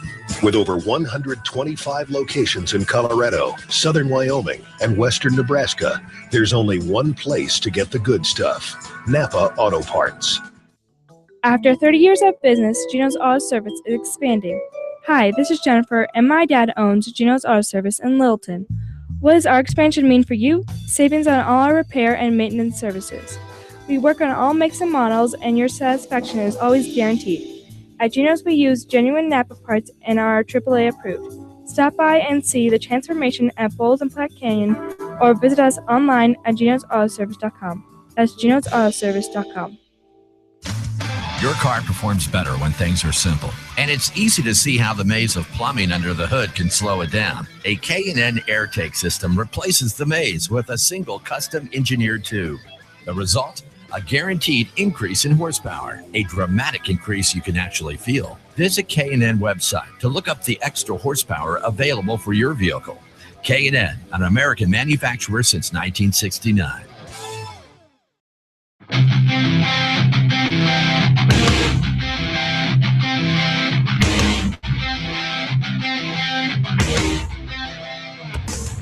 All right, John Rush Drive Radio, AM 560 KLZ. One line open is all, 303-477-5600. Call us, and we will get you right on air. And, Matt, just a word here. I'm getting some text messages that at times we have an echo coming out of the radio side of the fence. I don't know what we can do on our side of the fence to fix that, but sometimes that has to do with maybe a call or I don't know, but just getting some feedback, so I thought I'd tell you that. All right, Kenny, you're up next. What's going on? You listed all those stations on the tier gas. Yes. Starting with Conoco and ending with Valero. Correct. Now, my question is Conoco better than Valero? When it comes to the top tier ratings, no. Okay, because I've been, for the last 6 months, 9 months, I've been using the tier gas because I learned that you get a better gas mileage. That's exactly right. No, once they're verified, certified, whatever you want to call it, as a top tier station, that fuel quality will be the same. Well, thank you so much. Okay. And I appreciate your program. You betcha, Kenny. Thank you so much for calling in. And again, that list, just to everybody listening, I keep forgetting that, we got to give this out numerous times over the course of several months because not everybody listens every single week. I get that. The top tier stations in Colorado now are Conoco, Costco, Diamond Shamrock, Phillips 66, Shell, Sinclair, Suncor, and Valero. Jerry and Greeley, what's up? Yeah, I got a 07 Chrysler Town & Country to where I have the airbag light on my dash for the driver's side, comes off and on intermediately. It'll be off for a while, and then once in a while it'll just stay on for 2 or 3 days, and it goes back off. So if the light's on, that means that my airbag is not energized. That's correct. Oh, that's not It good. means it won't work is what it means. It's everything is still there. The airbag's energized and so on. But if you had a crash of any kind accident, the airbag will not go off when the light's on. So I need to check to see if there's recall on this particular vehicle. Could be. Or recalls, campaigns, other problems that could potentially cause what's going on. Any indication as to, any pattern, I should say, as to when or why that light comes on. No rhyme or reason. Okay. Just totally random. Yes. It seems like we've had a couple of those with the connector down at the bottom of the column. Yeah, the clock spring. Or the the actual connector for that. I've had some problems with the newer cars where they're having the weight sensors go wrong in the seats, and we're experiencing that a little bit more. Okay. Well, and on my passenger side, if I put, like 20 pounds in it, then the airbag will go off. Yeah. And then, when somebody sits in it, it's back on. So that's fine. Okay. But And it might be the driver's side. Yeah, it could even, just east, but it could be your driver's side causing some of that. So, to your point, several things in the system that need to be looked at. Okay. But you should be able to scan the codes. Yeah, and exactly. See what's happening. See which one of the sensors. Yeah, that car's new enough. There'll be information in there to pull out. Okay, I appreciate it. You're very welcome, Jerry. Thanks for calling. All right, lines open, 303-477-5600. Get them lit up. We'll get you right on air. Larry will handle it. In the meantime, Air Care Colorado.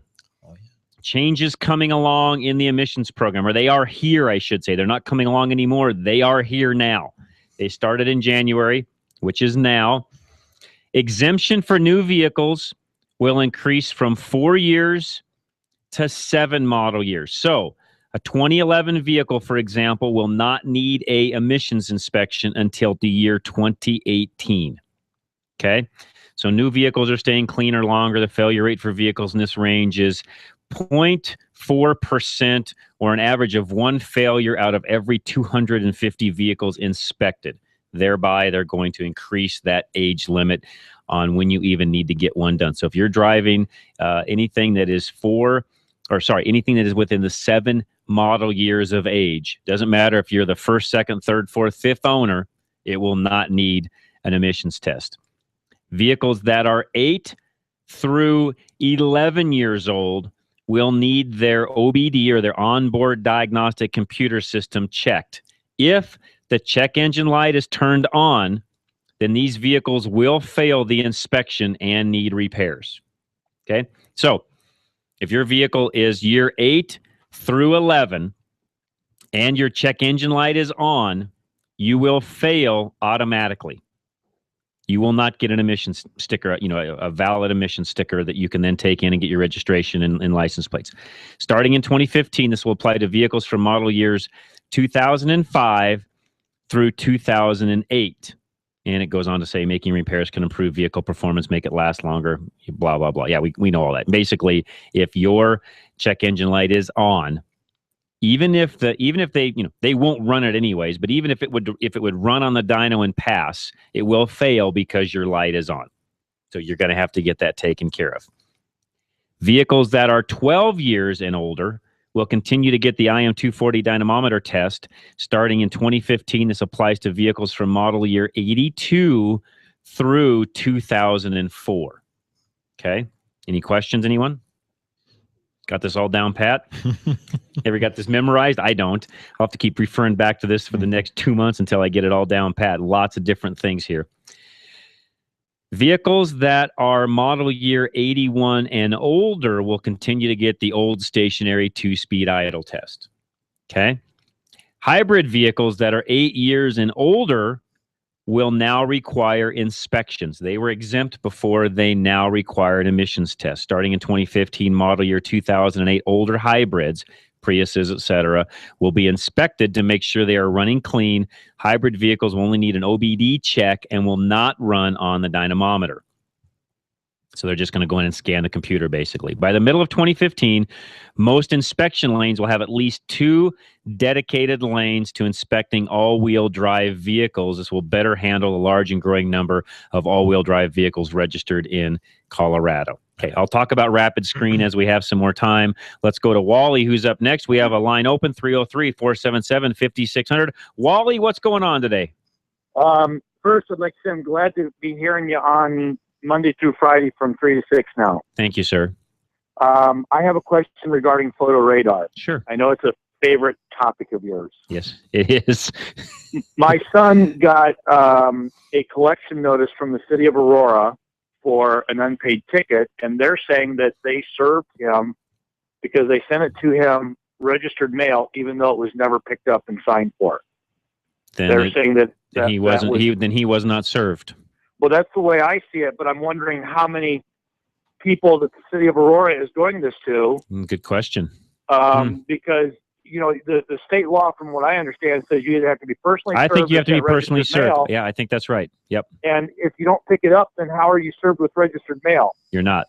And they're saying he just refused to pick it up. Because really well, what that means is, yeah, what that means, Wally, is all these cities could go around and say, well, wait a minute, we're just not going to put any servers out there. We'll just send everything certified mail, whether they pick up or not. We're just going to count that as served and then send them to collection. That's a bunch of nonsense. So do you have any suggestions as to how we can attack this? I will contact argue his point. I will contact either Randy Corpin or Kevin Flesh this week, and we will figure out something about it and get somebody on air, and we will talk about this. Okay. Yes, because that is, and again, send me some email exacts on this. I mean, not names, but send me some exacts so I can do a little bit of research and find out. I've got somebody that will investigate calling the city of Aurora and find out, is this a new policy that they have? And if so, why are they doing it? And so on and so forth. And yeah, let's do some investigative work and find out what the scoop is, because this not only fits Drive Radio, but also Rush to Reason during the week. Okay. And I send that to where? Just send it to just John at drive-radio.com is fine. Drive-radio. Okay. Yep. That'll go right to my email and bring me the notice that he got from Aurora. I'd love to see it. And send it to you. That's perfect. I want to see that. That'll give me some information on who to call. We'll dive into it, because that's an important topic for both listening audiences, which a lot of them, a lot of you guys cross over. I realize that, but this is a big deal. I mean, these guys, and we had even the just so everybody out there listening, if you don't listen during the week, you wouldn't know this, but a couple of weeks ago, I had on Dennis Gallagher, who is the Denver City and County Auditor. Right. Who he himself as an auditor feels like these are nothing more than a tax. They're a collection. That's all they are. They're not helping with safety. There's no data that proves they help with safety. It's essentially a way for in this case, Denver City and County, to collect more revenue. Of course, all the other cities are doing the same thing, but unless, again, and I think he even, he's not an attorney, but I think he said the same thing, that unless you're served, there's really nothing they can do about it. They don't go on your credit or anything. So, did you happen to see the Cherry Creek Chronicle? I did not. The most recent issue that just came out says that City of Denver is looking to expand the photo radar program. Yes, I did. In fact, that was partly why Dennis Gallagher got involved, because Denver wants to expand this program that they have. They've collected $34 million in less than 5 years, and they want to expand that. And of course, some people that have they're up in arms about it, figuring that, wait a minute, this is just more, government control, tax, et cetera. And, what are we going to do about it? So, again, this is definitely, especially in Aurora, it's definitely worth researching. Send me that info and I'll do some research on it. Okay. So John at drive-radio.com. You got it. Thank you very much. You betcha, Wally. Appreciate it. And thanks for listening during the week. And that's a big deal, guys. That's a big topic to a lot, because, you can be rolling along, and the most famous one, and I've heard people talk about this one just in particular, guys at the station, other people that I know, they usually set one up along Spear Boulevard along the creek, photo radar. And sometimes Matt's waving because he's got one. They'll put the sign out, but they kind of hide the sign, right, Matt? Oh, yeah. They hide them.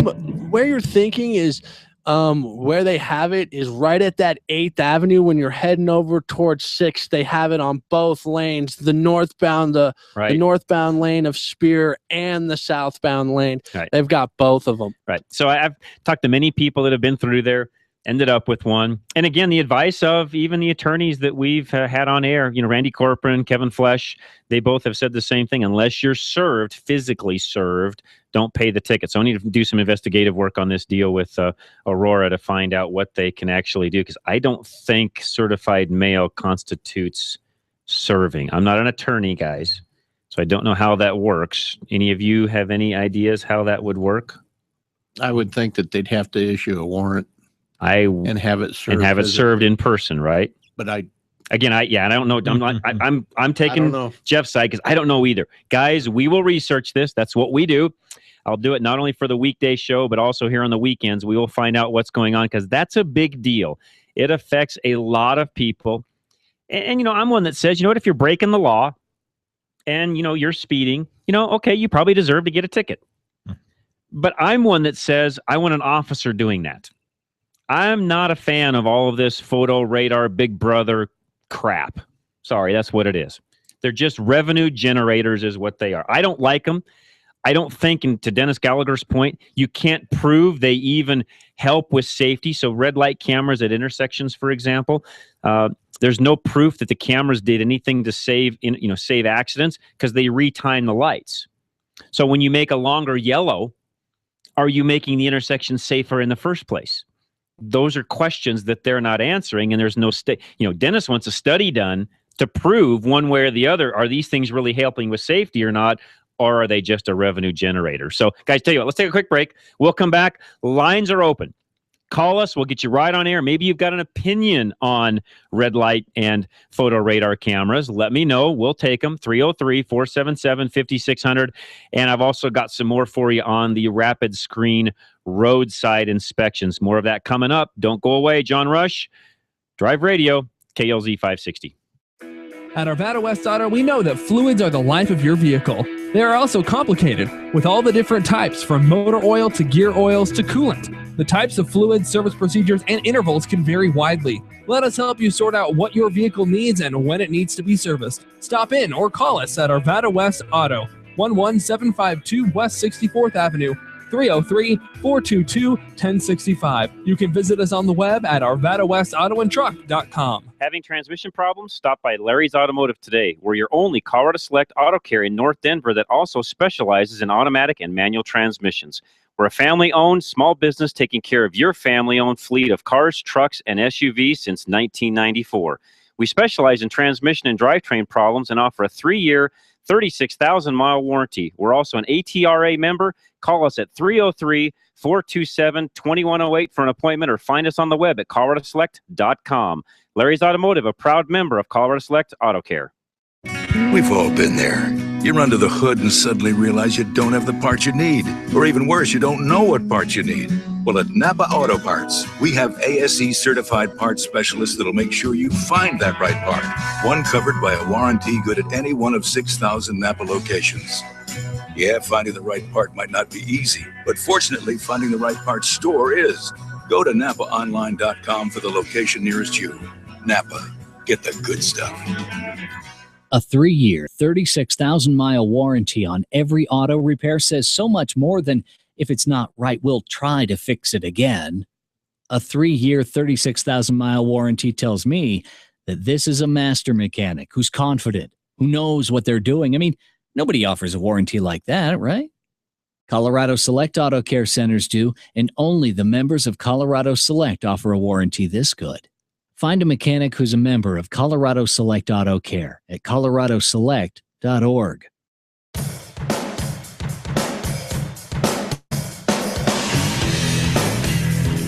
All right, John Rush, Drive Radio, KLZ 560, along with Jeff Kitty from Larry's Automotive in Westminster and Steve from Geno's in Littleton. And Steve was talking through the break, which I wanted to just get right into. One thing with the new emission standards that are changing is some of you that are driving, vehicles that are in that range of 4 to 7 years of age, 1 to 7 years of age. They've extended it from 4 to 7 is what I meant to say. Steve had a great point.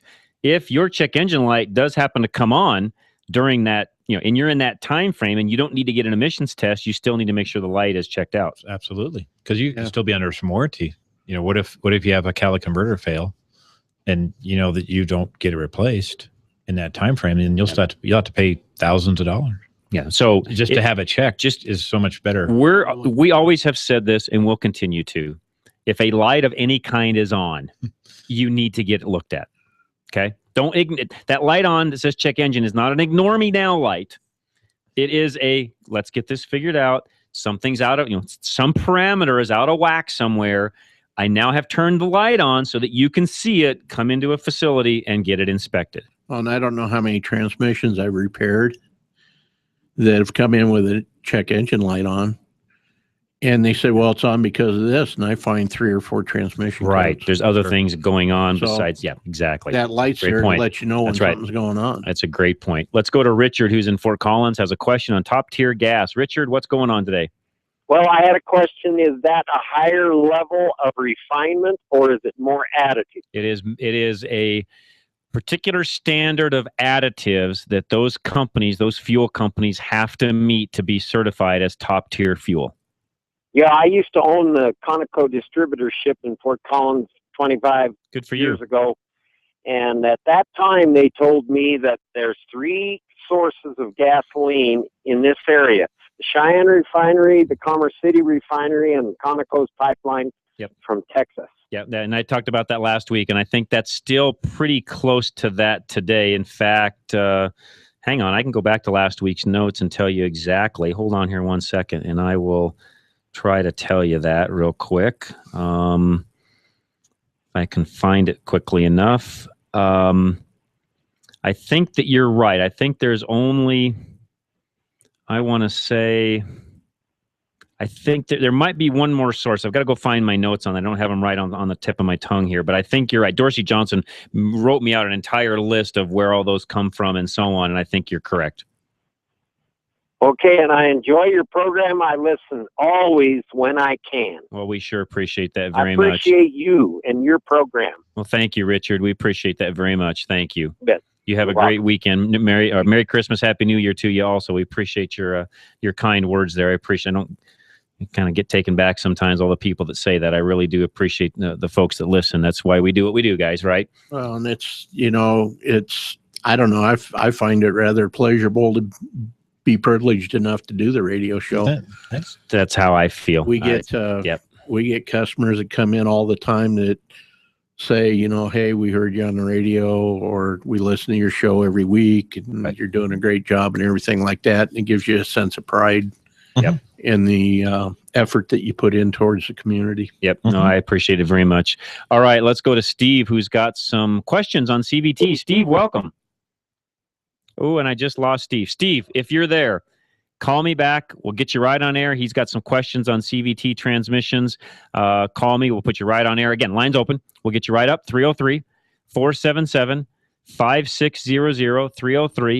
303-477-5600. And I, for the life of me, cannot find that note that Dorsey gave me. I had that on last week, but my screen is not...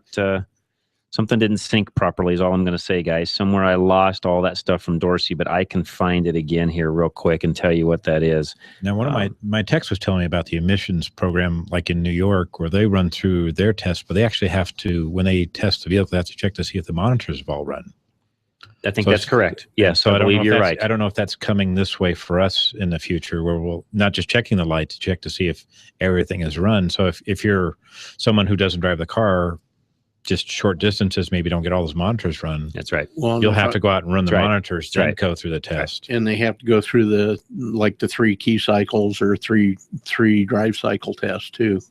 You can't just go in and turn off the light. So we have pipelines that come in from, this is according to Dorsey, we have pipelines that come in from Utah, Wyoming, and Texas. So we actually have a couple more pipelines now versus what was there about 25 years ago, to Richard's point. So Steve's back with us. Steve, welcome to Drive Radio.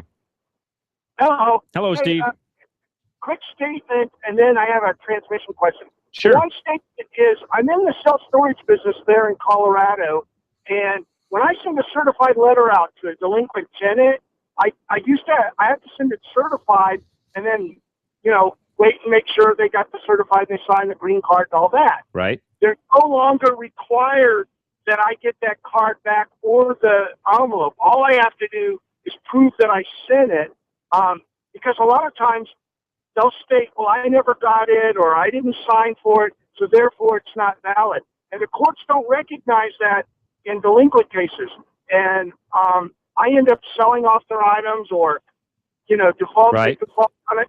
So anyway, that might be, there might be a change in that you might find out. Yeah, no, and I need to research that because you may be correct. The only difference that I can see in this particular case versus what you're doing is this is a violation, a traffic violation of sorts that you're basically getting a summons for. And I always thought and was under the impression that a summons had to be served in person, not even via the mail, but I may be wrong. Well, it does. I know they serve them to you in the mail if you're out of state, because I got one from Colorado, and I live in Missouri, and so that was just mailed to me, certified. Interesting. So, like I say, this one's going to be worth investigating. I can tell you that right now. I personally just want to know what the answer is, because if in fact it is something where they just send it out certified, it's going to change the game. I think so. Yeah. My question on transmissions is, I have a Nissan. I had a 2012 Nissan, and it has a transmission called a CVT, which I know nothing about other than it's a bunch of cones and rubber bands. And my problem is, I had 63,000 miles on my car 2 months ago, and it was 3,000 miles out of warranty, and they said it wasn't going to get covered, even though it was only a 2-year-old car. And it was a $3,100 repair. And plus, the problem is they don't put new CVT transmissions in. Nissan, I was at the Nissan dealer, and they only put in remanufactured transmissions that they warrant only for 12,000 miles or 12 months. And they said nobody repairs these CVT transmissions. What do you know about these transmissions? Well, I know that what you're saying is exactly right. And the biggest problem is that the parts haven't been made available. I do know that For the repair side. We just did one on a Nissan Murano that you're right. It's 12,000 miles. The big issue is that the more of these that are out there, the more the supply side's going to get. And they've gotten better with parts. time. And they're coming out with, there's some advertisements in some of the trade magazines that are indicating that there are some suppliers out there that do have parts for them. Okay. So that's a good thing. Well, my follow-up question is, I bought a brand new Nissan because at the dealership, the transmission went out. They wanted me to put the 3100 in the other one. So I bought a 2014 Nissan. Has the same transmission, but on my way I drive from Missouri to Colorado every 2 weeks. My car is only 2 months old, and I just hit 8,000 miles.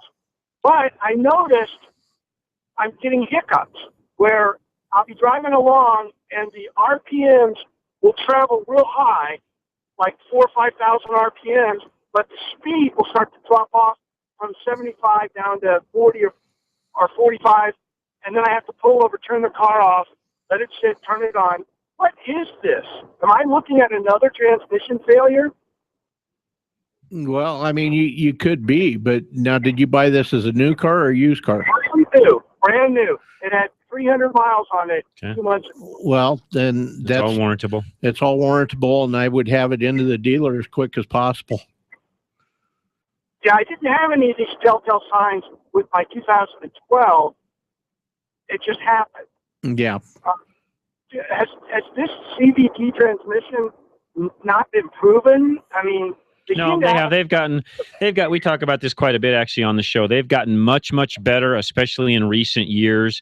There's several manufacturers of them now. Jatco was the original. That was a Nissan, partnership that they had, and Nissan was the kind of the pioneer of them, and they have gotten much, much better. And I tried to think the other day of what manufacturers don't offer a CVT, and it's pretty minimal because most major manufacturers have at least one in their lineup somewhere. Yeah. Wow.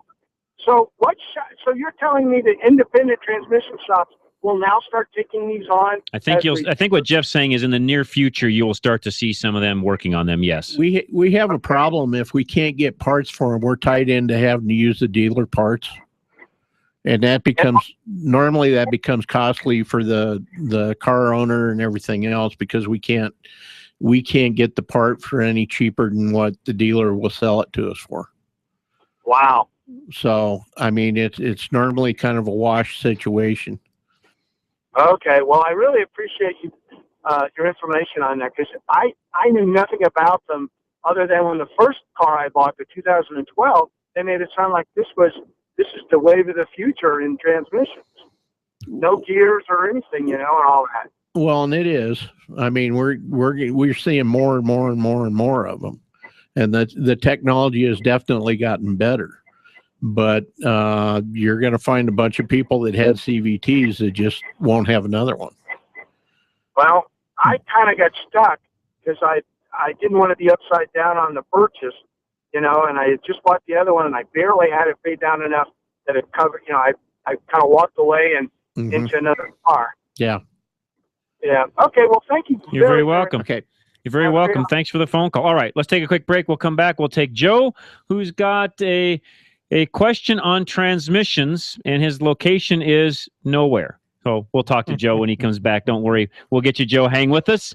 Line open, 303-477-5600. And the snow looks like it is slowly starting to develop here in the Denver area. We'll be back right after this. Don't go away. John Rush, Drive Radio, KLZ 560. At Napa, we're always trying to make the great parts we sell even better. From the bacteria-killing surface on our cabin air filters to our revolutionary new Adaptive One brakes. And every Napa part is covered by a warranty good at any of our 6,000 Napa Auto Parts stores. Yeah, maybe you don't get this at your average auto parts store, but we've spent the last 80 years making sure we were anything but average.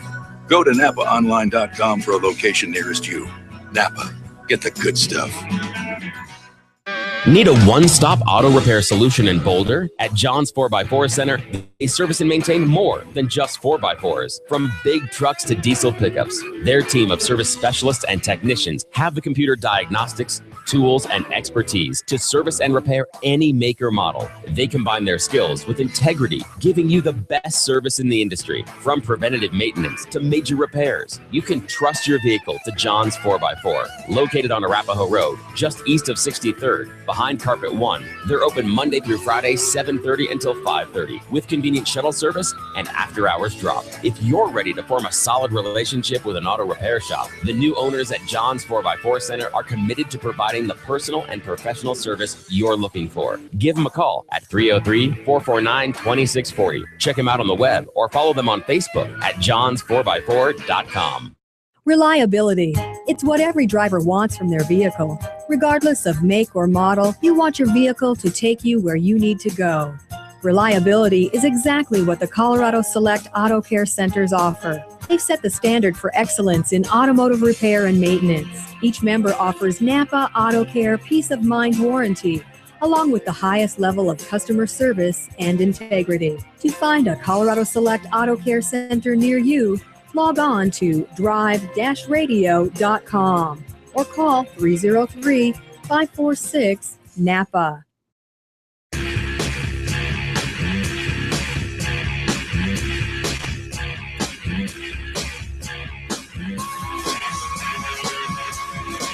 And we are back. John Rush, Drive Radio, KLZ 560, along with Jeff Kitty from Larry's in Westminster, and also Steve from Gino's over in Littleton. So appreciate both these guys helping us out today. Line open, 303-477-5600. Call us. We'll get you right on air. Joe is up next. Joe, welcome. What's going on today? Good morning. How you doing? Doing great.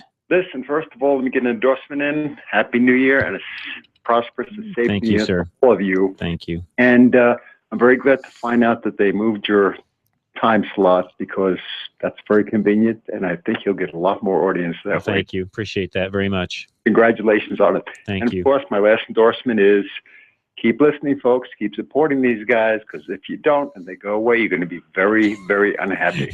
Thank you, Joe. I mean that sincerely. You Appreciate guys that. service. Thank you. Okay, I'll make it quick. No, you're fine. We got some time. Go ahead. Well, this is for Jeff on a 95 Mitsubishi 5-speed transmission. Okay. They're in a Eclipse or a Mirage. Yes. Problem I've been having is ever since the car was new, brand new, when you shift, you get a little bit almost of a lockout going from gear to gear sometimes. And especially when you downshift, sometimes it's a little hard to get, let's say, going from third to fourth, to get it into that gear. It'll go in, but it seems like it's locking out a little bit. But it's been that way since new. And, of course, the dealer has no big ideas on it. At one time, they told me it might have been a, what do they call it, like a bushing. Shift fork. Excuse me? Shift fork. No, but he said a bushing. I remember him. This is years ago, by the way. But in any case, have any ideas on that? I mean, it does shift well. You know, there's no problem with it. Goes into gear, so on and so forth. But it just seems to lock out on almost any gear sometimes. Is it better hot or cold? A little bit better hot, but no. I'd say no real difference. Not much of a difference. The only thing I could think of is you might try a fluid change. It could be a simple situation where you just need to get some new fluid in there that's got a good ad pack in it, a little bit of detergent, and clean some of the varnish off of some of this stuff. Yeah, well, let me put it this way, Jeff. I know you don't know me. Well, I mentioned that you don't know me very well, but this car only has about 40,000 miles on it, this particular one. Mm-hmm. And I have changed it to a synthetic gear lube in there. High quality synthetic. I believe it was Mobil 1, if I'm not mistaken. I have to look up my records. Did that make it better or worse? Same. Same? Same, yeah. Well, then would make it better, but it's the same. This car hardly gets dirty from fluids. I can assure you of that. Yeah. The other issue is that there could be a issue with a synchronizer dog or a synchronizer blocking ring. That's internal, correct? Which might be wedging. And I will tell you this: you could get that thing apart on the bench, and you would have one heck of a hard time unless you actually saw it in a cocked position to know which one it was. To know which one it is. That's right. Right. Well, like I said, it seems to happen on old gears. Well, I'll tell you what. It appears that I'm going to be driving until it dies that way. So, I mean, it's not dangerous. Don't get me wrong, but I have to be aware of it, so to speak. Yeah. Yep. And, thanks very much. And again, you're very welcome, Joe. Appreciate it very much. Happy New Year to you also. Thank you for Joe and his kind words. And for all of you that listen, really, we do mean this sincerely. All of you that listen in on a weekly basis. I know some of you listen when you can. You can't listen every single week, but a lot of you do. And we are extremely grateful that you do, and hope that your 2015 is very prosperous and great. And we're going to continue on with Drive Radio. We're not going away. We're going to just keep trucking right along, keep doing what we do. And we've done it for a very long time. And if anything, we'll just continue to get better every week. I say this a lot. There's not a show that goes by where I don't learn something. Whether it's in research, whether it's from a listener, whether it's from you guys that come in and help. You know, one way or the other, I leave here with more knowledge than I arrived with. And it's just amazing to me that we have as much knowledge around the table at times as we do. So I really am thankful for the guys that come down and help out. Lines open. We got time for another call or two before the top of the hour. 303-477-5600 is our phone number. 303-477-5600. Okay, back to emissions. The rapid screen roadside inspection, that still remains an integral part of the program. It lets many 1982 and newer gasoline-powered vehicles skip the trip to the inspection station. To qualify, there must be 2 clean rapid screen readings for a vehicle within 12 months in the 14 months prior to registration or renewal of that particular license plate. The cutoff is 2 months before registration renewal month. So if your renewal is due in September of 2015, then drive past the rapid screen units at least 2 times between July 1st and June 3rd, or July 1st of 2014 and June 30th of 2015. You can always find current locations of Rapid Screen units on the Air Care Colorado website. Owners of eligible vehicles will see past roadside emissions on their registration renewal cards and will not need to go to an inspection station. Rapid Screen is adding small green remote sensing units to its fleet. I've seen several of those around, by the way. They use the same state-of-the-art technology and will eventually replace the white Rapid Screen trucks that motorists may be familiar with. So if you see the little green boxes on both sides, they look like little camera boxes. That's basically the van that you would normally have seen. It's just being done in a different fashion, still doing the same inspection. And if you get, again, back to what I just said, if you do that process like it says, you will not have to go in for an actual inspection. So that's a worthwhile deal to do, by the way. If you know where those are at and you can purposely drive there, it's actually worth doing. Saves a lot of trouble. It saves a lot of trouble and time. That's exactly right. Bob is up next. Bob, what's going on? Hey, how are you guys? Doing great. How are you? Good. Happy New Year. Happy New Year to you, Bob. Hey, John, I've been meaning to call you for years because I knew you grew up in a Buick dealership. Yes, sir. When I was a kid, my dad drove Buicks all the time. Okay. And he thought the coolest thing was that you could never feel a Dynaflow transmission shift. Yep. And I'm wondering, were they really different, and how so? Yeah, they were different. Yeah, very much so. Jeff, you probably know the internals of that better than even I. They were different for sure. I worked on very few of them, but if I remember right, that Dynaflow was like a dual coupling unit. Yeah, it was. It was totally. How do you want to describe it? It was a innovative transmission back in the day. If I'm not mistaken, the majority of how things work was done through the converter itself. And so it basically had a different torque converter inside of it to make it, basically you'd never feel it shift. They just kind of they can't describe the sound, but I drove Buicks back in those days and they just would roll on through and that's how they worked. Did it actually not shift? They did not shift. It was all done with fluid. Is that a technology could be used today for anything?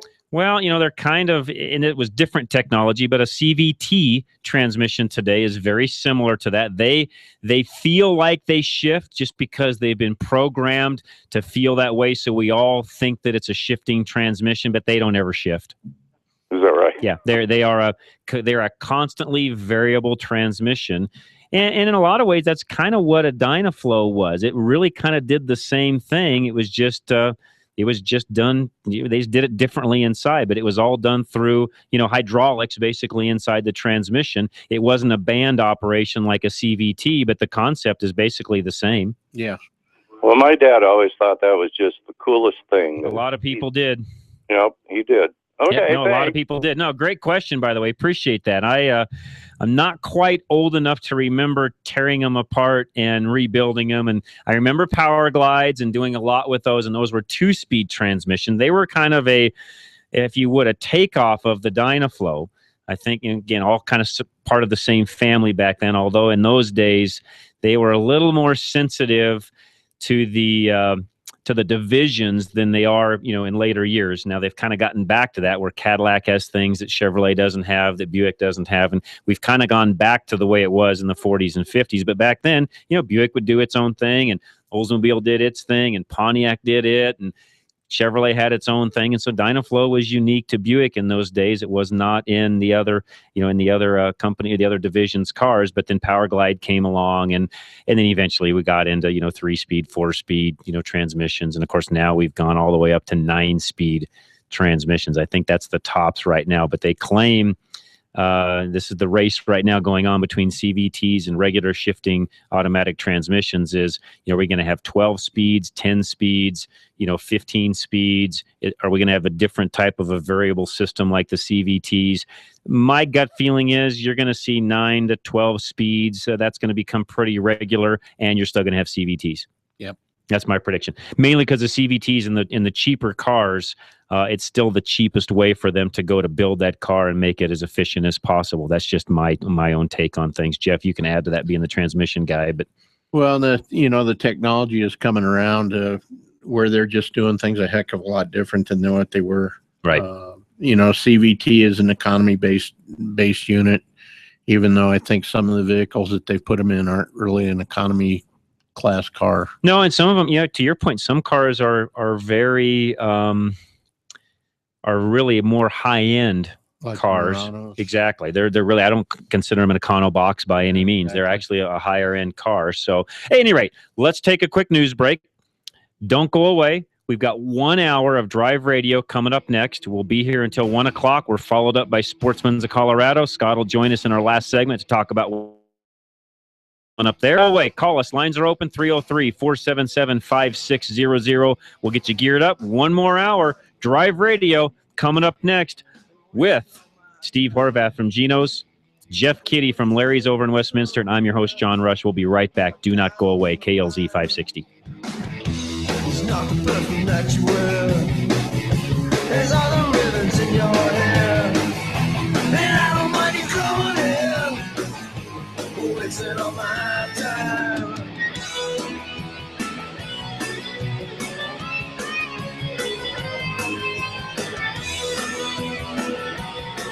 Still haven't had enough?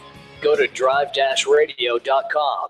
Email your questions and comments. Download previous programs and find lots of useful information, including your nearest Colorado Select Auto Care Center. That's drive-radio.com. Thanks for listening to Drive Radio, sponsored by the member shops of Colorado Select Auto Care Centers on KLZ 560. Drive Radio is a presentation of Colorado Select Auto Care Centers. The independently owned and operated shops of Colorado Select hold each other accountable for the highest standards of technical expertise, honesty, and professionalism. They all understand that choosing a mechanic is risky business. So Colorado Select was created by this exclusive group of like-minded professionals who are dedicated to raising the level of consumer confidence in Colorado's auto repair industry. Schedule your next oil change at any of the Colorado Select Auto Care Centers heard on Drive Radio, and you'll immediately see the difference.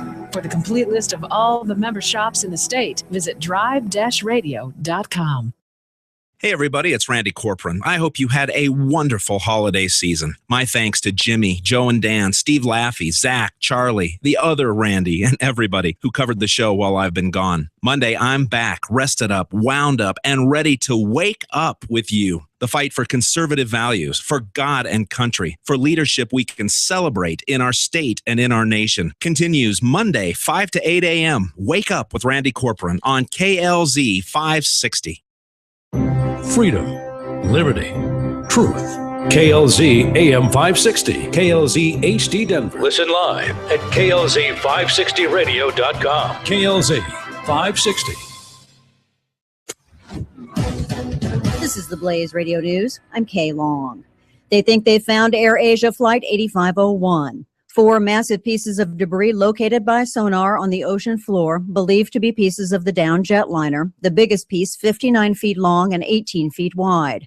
Strong winds keeping divers from going into the water to get their eyes on the suspected wreckage. Investigators hoping to find more victims of the crash, some already found, still strapped into their seats.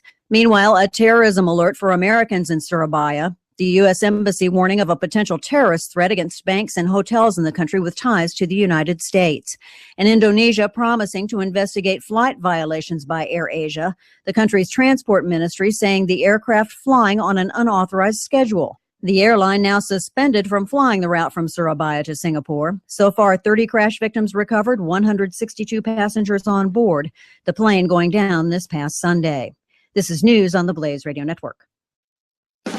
Everyone is making the switch to The Blaze to make it their source for the truth. Why not make it your source for the truth? Make theblaze.com your homepage for news that the other outlets won't even touch. Subscribe to The Blaze TV at theblaze.com/TV or on Dish Network and get access to original programming like For the Record, the show that exposes what's really going on that the government doesn't want you to know. And Real News, the daily conversation on the topics of the day that matter most. Check out the Blaze Radio Network at theblaze.com/radio with original shows like Buck Sexton, The Morning Blaze with Doc Thompson, Pat and Stu, and Jay Severin. Or if you need something to hold in your hands, subscribe to the Blaze magazine. So basically, anywhere you need to go, you can take the truth with you by taking the Blaze with you. This is the Blaze. Truth lives here. So just to recap, anywhere you need to go, you can take the truth with you by taking the Blaze with you. Find out all the ways at theblaze.com. You've been listening to the Blaze Radio News on KLZ 560. Randy Corcoran at 5, Laura Ingram at 8, Monday morning on KLZ 560. It's a mighty fancy automobile. Oh, she's a real road king, all right. 0 to 60 in 7.5. She'll do a quarter of a mile, 13.40. 390 horsepower, 500 foot-pounds of torque. Whatever that is. Performance and image, that's what it's all about. There's no such thing as a stupid question. This is Drive Radio. All of your automotive questions are just one phone call away. 303-477-5600. Drive Radio is made possible by the member shops of Colorado Select Auto Care Centers. To find one near you, go to drive-radio.com. Now, Drive Radio on KLZ 560. All right, John Rush, Drive Radio, KLZ 560, along with Steve Horvath from Geno's and Jeff Kitty from Larry's. And we continue to watch the snow come further east, guys. It was a 10-degree difference between Littleton and here when I was driving it. Really? So I knew something was I bet coming it's this way. Yeah, and when you look out to the west, we could see the mountains all the way up until about, 45 minutes or so ago. And now I don't know what street, guys, I would explain that we're looking at to the west, but I think our visibility is down to about probably a mile, I'm guessing, right? About a mile west of the station here, which we're basically at Parker and 225. So those of you listening can kind of know where we're at and where the line is. I don't know how bad it's snowing up towards the west, but it is coming. And actually, I just saw the first snowflake fly by the window here. So it is now starting to snow. So be ready. We've got 1 to 3 inches coming in the Denver metro area. By no means would you want to take snow tires off anyways right now, but make sure you're well equipped to handle the weather that you're driving. And I've got a few tips we'll share with you through this third hour if we get some time. So lines are open, 303-477-5600. Give us a call. We'll get you right on air. I'll give you a quick review while Larry's setting up a phone call real fast. And this is an interesting little car that I got to drive, which was the Nissan Versa Note model, which is their 5-door hatchback. So most of you are familiar with the Versa. The Note has been out now for a couple of years. And surprisingly enough, that car works extremely well, even in the snow. Drove that car all the way through last week through the snow, and I was surprised. It actually gets around better than I would have anticipated. Has quite a bit of interior room. We got 35 miles to the gallon on average with the winter driving, which that always knocks off 2-3 miles a gallon. I'm confident you could get 40 miles to the gallon on the highway with that car, and it sells for under $20,000. And this car was the SR version, which has the sportier, package, suede seats, all these different things in it. I shouldn't say suede, but suede-looking seats, and a very, very classy little car, like 19 and some change. You know what? For sticker price, under 20 grand, 40 miles to the gallon, can't beat it. CVT transmission, we talked about earlier. The car just worked extremely well. So again, if you're interested in that size car, you know what? It fits right in there with the Honda Fit and the Yaris and some of those vehicles. I've got a Yaris, actually, I'll drive in about another week, so I'll get you a review on that. So pretty good little daily commute cars that worked extremely well on the snow for under 20 grand. And that's one place where the CVT shines is in the snow. Yeah, they work really well. Really? Yes. Well, yeah, you're not going to spin the wheels. Nope. It's very hard to. They work really, to Jeff's point, it works extremely well. So let's go to Neil, who's up next in Westminster, has a VW question. Neil, what's going on today? Hey, John, this is Anil. Hope Hey, you're doing Anil, well. how are you doing? I am well. I'm actually calling in for car related. That's all right, man. We appreciate it. Good. I bought a 1999 Volkswagen Passat, and I had it for about 11 years. And I've never had this issue, but I have bought a brand new used 2006 Passat. That's what I have right now, V6, 3.8 liter engine. And I'm having some concerns around, they're saying valve gasket leaking. And I've had the problem 18 months ago, and then it seems to be coming back again. Is this normal for this type of Volkswagen? Yeah, there's the valve covers do leak, and then there's also a little solenoid that's on the back of the head, and there's a little gasket underneath that solenoid, and that tends to leak a little bit too. It's on the back of one side, on the front of the other, as the V6 sits in there, and they tend to leak a little bit right around those areas. You have to look really close. How long ago, Neil, was the valve covers done? I had them done the first time it was leaking. It was July of 2013. Okay. And then recently I had it checked at another VW dealership for something else, and they said they're leaking again. So Are you getting that telltale smell of burning oil on the exhaust or anything like that? I don't smell too much oil, but there is. I did open up and did see some leaks there within the toward the bottom of the engine. So They should last. They should last longer than that. But that's the only thing you have to be really careful. That's really close to each other. Those two gaskets, and you can get kind of burned on it if you don't really pay attention. Okay, I do have one more question. Sure, go ahead. Related again, I can't. My '99 Passat, when I had it, I believe I did a timing belt for that. But with this 2006 Passat, they said there's no timing belt. It's just a drive. It's a chain. I'm a novice. Is that, do I have to do anything related to this, or I don't know. I thought the 2006 Hill had a timing belt. I can look it up real quick here. If you guys all keep talking, I will do my best, Anil, to find out. So 2006. Volkswagen Passat. And and you said it was a 3.8, right? 3.8 and 6-cylinder, yeah. 3.8 or 3.6? 3.8 liter, I think it is. Because I show a 3.6. I'm going to use 3.6 just to be on the safe side. And let me see real quick if timing belt comes up. And I will tell you real quick. And it looks like it does have a I think it does. I think it does too, Anil. Who told you that it didn't have one? Another mechanic told me that well, I don't know if he looked at the engine. He said, well, according to the computer, it seems like it's a chain, and I was confused. That's why. So I want to make sure. It does have a little chain in there, but that's in the back. But there's a main timing belt. There is. I'm pretty sure. It wasn't some of these issues on the 2006. I didn't see it on the 99. So I was thinking, does VW do a real major overhaul here on their engine? That one actually does. That one does have two chains that run it. So there is no belt. It's got two timing chains, which you would not need to mess with. I finally got a picture of it to come up, Anil, and no, you would not need to mess with that for really a long time. You'd have to put, a couple 100,000 miles on it to even have to worry about doing a chain in it. It's got, tensioners, et cetera, on it, and you would not have to mess with that for quite some time. Okay, good. Okay, thank you so much. So whoever told you that, that's true. So that part of it's handled. So where are you at on it? Is it still leaking oil, or what's going on with it at this point? It's leaking a little bit. It was weird, John. I had to pull over 2 weeks ago near Brighton because I had a fuel leak. I was smelling gas all over. Okay. And so we had that repaired, and that cost a little bit pricey. And so during that time, it was also that they saw the gaskets leak again. So I got to repair them in the next week or so. Well, when you're ready to do that, let me know, and I'll get you fixed up with one of our Colorado Select guys. We'll get you some discounts and help you out. How's that sound? Oh, it sounds great. Thank you. When you're ready to do that, send me an email. You know how to get a hold of me, and we'll take care of you. Okay, thanks so much. All right, Anil, thanks so much for calling in. We appreciate it very much. And Anil's a good friend of my other show during the week. So a lot of crossover, guys. I appreciate all of you that listen to the weekdays and the weekend.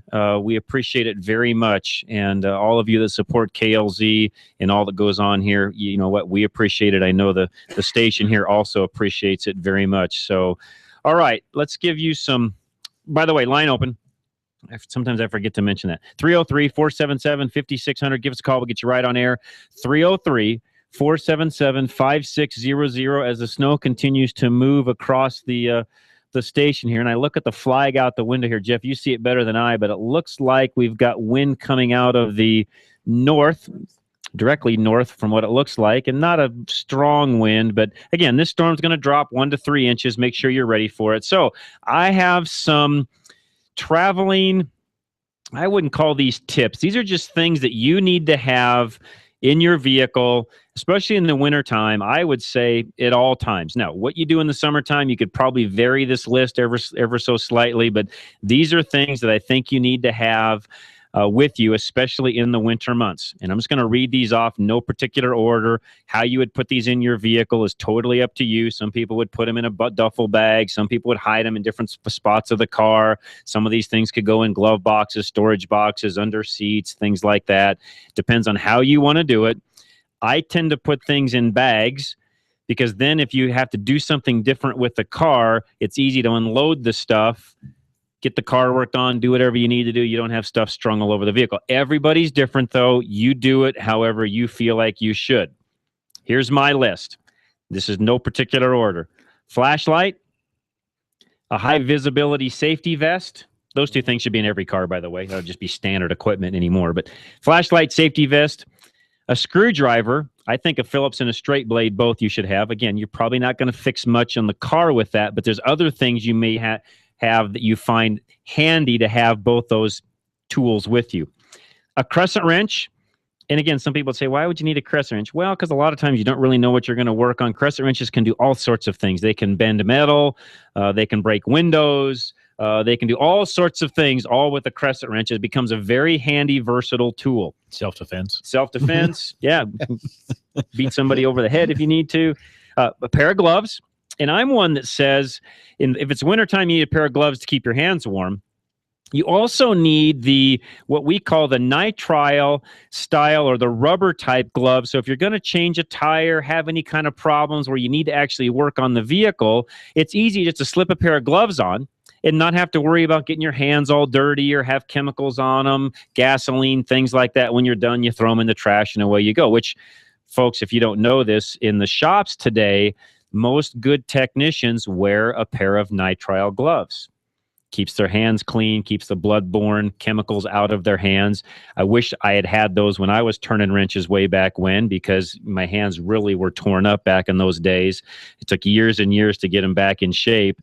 And today, technicians use those, and it's just a good thing. And they're cheap. You can buy them in a 2 or 3 pack. Napa sells them. They're easy to pick up. Duct tape or Gorilla tape and black electrical tape. All right, I've got more on the list. I'll get to that when we come back. Don't go away. If you want to add to the list, or if you got a New Year's resolution, call us. We got 45 minutes of the show left. Let us know what that is. We're going to be back right after this. Lines are open, 303-477-5600. You're listening to Drive Radio. John Rush, your host, KLZ 560. Hunting down that hard-to-find part for an out-of-the-ordinary car can be quite a time-consuming chore. Unless, of course, you just go around the corner to your local Napa Auto Parts store, where we have over 310,000 parts, all of them made to fit and perform just like the original. Yeah, there are people who say it's the journey and not the destination, but those people have never tried to find an alternator for an 82 Fiat on a Saturday. Go to NapaOnline.com for the location nearest you. Napa, get the good stuff. After 30 years of business, Gino's Auto Service is expanding. Hi, this is Jennifer, and my dad owns Gino's Auto Service in Littleton. What does our expansion mean for you? Savings on all our repair and maintenance services. We work on all makes and models, and your satisfaction is always guaranteed. At Gino's, we use genuine Napa parts and are AAA approved. Stop by and see the transformation at Bowles and Platte Canyon, or visit us online at Gino'sAutoservice.com. That's Gino'sAutoservice.com. Arvada West Auto wants to help you get the best fuel mileage you can. Approximately 3.5 million gallons of gas a day are lost due to underinflated tires. There are many things we can do to help you boost your fuel mileage, and most of it comes down to basic maintenance. No one likes to spend money on unplanned repairs. Let Arvada West Auto and Truck do what they do best. Keep your vehicles running at peak performance. From tune-ups to wheel alignments, they've got you covered with a 3-year or 36,000-mile warranty on most cars. On the web, visit ArvadaWestAutoandTruck.com or call 303-422-1065. Arvada West Auto and Truck, where every question is important. Located on West 64th Avenue between Ward Road and Sims. Ever try to buy an air filter and get lost in catalogs and vehicle descriptions?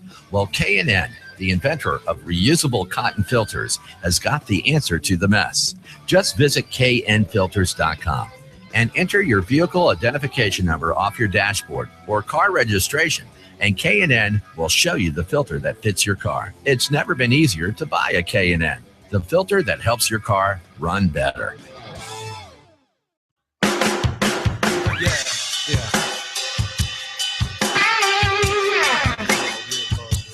All right, John Rush Drive Radio, along with Steve Horvath from Gino's and Jeff from Larry's. And Larry is actually from Larry's on the other side of the glass. So Jeff actually was the original owner. Larry joined him. You guys kept the name the same, and off you go. So it works out really well. All right, furthering on with my list, we got a couple of calls. Give me 1 second. I'll get right to you. Jeff said right as we went to break, the next one has to be a space blanket. Sure enough, Jeff. Next one I have on there is a space blanket. I think you need a couple of them at least. If you've got a larger family, get one for each person. They're small, compact, easy to carry. I think you need an empty jug for gas and or water. Just throw an empty jug in the back of the vehicle. Water bottles for hydration. You always ought to have one of those in the car anyways, no matter what. Spare fuses, Alumaseal or Silver Seal tube in case of a radiator leak. Again, you're not going to use it unless something really major happens. And actually, the K-Seal I've been talking about now on the show, I would rather have you have that versus Alumaseal because it doesn't damage anything. Super glue, not a bad thing to have handy. Paper towels, hand cleaner or hand wipes, especially if you don't bring the gloves along. Nylon cord or some parachute cord, 20-foot minimum, is all sorts of things you can do with a space blanket and some parachute cord if you needed to. And some trash bags. Keep in mind, trash bags can be used not only for trash, but for rainproof protection, warmth, all sorts of things you can do with a trash bag. You would be surprised. You can build a shelter out of a couple of trash bags if you had to. So get the good heavy, bags that carry leaves and all those sorts of things. Another thing you should throw in there that I don't have on my list, but I just thought of is probably a little coffee can and a candle. Why? Because if it got really, really cold out, you get stuck, trapped in your vehicle, can't keep the engine running, who knows what happens. You would be surprised how much warmth can come out of the inside of the vehicle with a candle or two and your body warmth on top of that. You could really keep the inside of a vehicle fairly warm with just some of these little tips that we've given, right? Oh yeah. I carry trash bags in my emergency pack on my ATVs in case we get caught in the rain. There you go. So they're an easy thing to just slip, poke a couple holes in, slip them over. Yep. Off you go. So again, just some tips, things you ought to carry with you this time of the year. Bob in Glendale, you're up next. What's going on? Yeah, I have a Ford Ranger. It's got almost 300,000 miles on it. All righty. Good for you. But I just wondered, I had the timing belt changed on it, and it's making a little racket in there now. And I just wondered if I should rebuild this engine. What year is it, Bob? It's a 96. In what engine? I forgot. V6 or the 4-cylinder? It's a 4-cylinder. Okay, so it's the 4-cylinder. Boy, that's a great question. Given the fact that it's a 4-cylinder, I think I would drive it till it stops. The value of a 4-cylinder isn't probably, it's more valuable to you than anyone else, and you'd have to determine at that point if it's worth fixing. It probably won't be, given the fact it's a 4-cylinder car. I see. Okay. I'm just giving you basic, advice given the fact of what the vehicle itself is worth. The 4-cylinder Rangers just won't do as well as, say, a V6 would, and they cost as much to do the engine in it as it would a V6. Wow. That's an expensive engine. It is. I love it though. It's been great. 4-wheel drive. It's been fantastic. Yeah, they're a great size vehicle. I mean, we get calls all the time. Every time, our Toyota guy comes on, Randy Hunt, he gets nailed with, why don't you guys build a smaller truck like the old, Tacomas or the Rangers? And that comes up all the time. And they were a great size vehicle. What would it cost me if I choose to rebuild? Oh, if you went through if you bought a remanufactured engine from, say, Jasper, I think it's about $5,000. I was just going to say $5,000-6,000. Wow. To get a good quality, twice what the vehicle's worth. Yeah, but I would have a vehicle I would want. You would. Now, you also keep this in mind, and this is something I recommend to people when you start getting into that age. You try to make the decision of, do I put an engine in it or not? And again, it's an older vehicle, 96, almost 20 years old now. I think for the same money, you could probably take that vehicle, sell it, get some money back out of it, find somebody that wants to do the work themselves, take that same money and buy a newer used vehicle without putting an engine in the vehicle you currently have. That would be my advice rather than trying to fix a 96 Ranger. Appreciate it. I appreciate it. Thank you very much. You're very welcome, Bob. Again, guys, that's just my advice. I don't know what you guys would do, but I think I'd have a hard time putting $7,000, $6,000, which you could easily get to $6,000 on a 96 Ford Ranger 4-cylinder. Well, that's ultimately the customer's decision. It is. I mean, you could still possibly find a used one that's out there, used engine. Maybe put that in. but still, you're still going to put a couple grand in it. You're still almost a 20-year-old vehicle. Yeah. And when you start getting to that point, now you've got wheel bearings, transmission, differentials, if it's a 4-wheel drive, transfer case, you're 300,000 miles. I just personally, I think you're at a point there where you just start looking a different direction. So line open 303-477-5600, 303-477-5600. Paul, welcome to Drive Radio. How you doing, John? Doing great, Paul. Happy New Year to you. I was going to ask you about the Gates cooling system flush, but first I wanted to tell you this little story. I had a little too much to drink on New Year's Eve, so I followed the advice of everybody, and I took a taxi home. Okay. But now I got to figure out what I'm going to do with this yellow Crown Victoria in my garage. Good one. Now I was going to get the Gates cooling system flush, the mother of all cooling system flushes. Yep. And I talked to the guys up in Fort Collins 4x4. They said they don't have the tool, but Boulder does. Okay. So I don't mind taking it to Boulder to get it done. The only problem is I'm going to have to wait for it. Is that something that's going to take like 4 hours? Oh, no, they can do that in, I would say, hour and a half, 2 hours max. Okay. Max. And they've got a nice waiting room there with, TV, coffee, and so on. It would not be that big a deal to wait. Oh, cool. I think I'll just that'd be an easy thing to do. Yeah, it's a good idea. Yeah, perfect. All right. All right, Paul. That's all I really know. Well, hey, great show. Thank I've been you. listening to you guys for a long time. Thank you. When I first started listening to you, it was a long time ago. I was like, oh, sure, it's just like an infomercial for Napa. But actually, once I started listening, it wasn't really. And I listen to you every chance I get. I appreciate that, Paul. Thank you very much. Appreciate All right, that. man. Happy New Year to you. Thank you. And no, we're not an infomercial. Yes, we are sponsored by Napa, K&N, all of our other sponsors that we have, Quick Tread, Isaac, Isaac Bouchard, our local broker. We've got Paul Leuenberger, our insurance agent. We've got lots of people that sponsor us. No, it's not a big infomercial.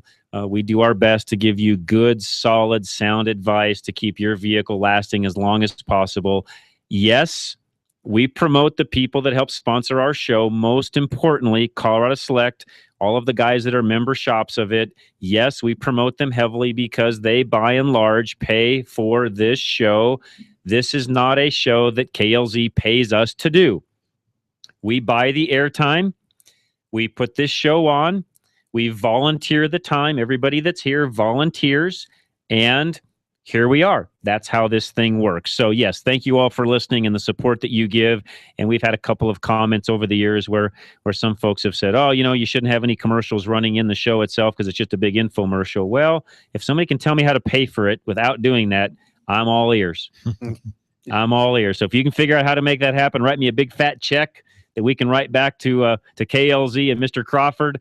I'd be happy to figure that out. But at this point, we do it through sponsors, and they pay a fee to be a part of the show, and we use that fee to pay the station and make things happen, guys. That's how it works. Well, and the one thing I found over the brief stint that I've had doing the show is it's actually helped us repair cars better. Yes, it does. And listen to the customers. Yeah. Mm-hmm. Great point, Jeff. Well, we get a broad description of vehicles, how they're acting, stuff like that.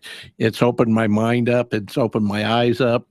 And I can't really thank our listeners enough for what they've given us. You're right. And I owned shops for 27 years and got involved in the radio show probably the last, 15, 16 years of doing that.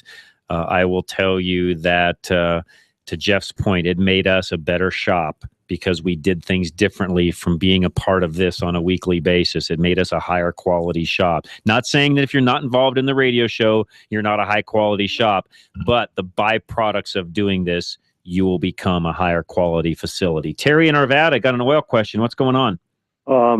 This might be off the subject, but I've heard that pipeline that Obama won't... The Keystone? Keystone. Does that have any bearing on us other than jobs? Jobs, it will provide crude down into the Gulf. Now they're saying that, we won't take advantage of all of that, that some of that crude will be exported. But the thing that I think a lot of people forget about is anytime something lands on our soil, even though we may be exporting, let's just go round numbers and say we export half of it and use half of it. We're still going to get taxes, fees, and things going out the door that we will now collect as a country.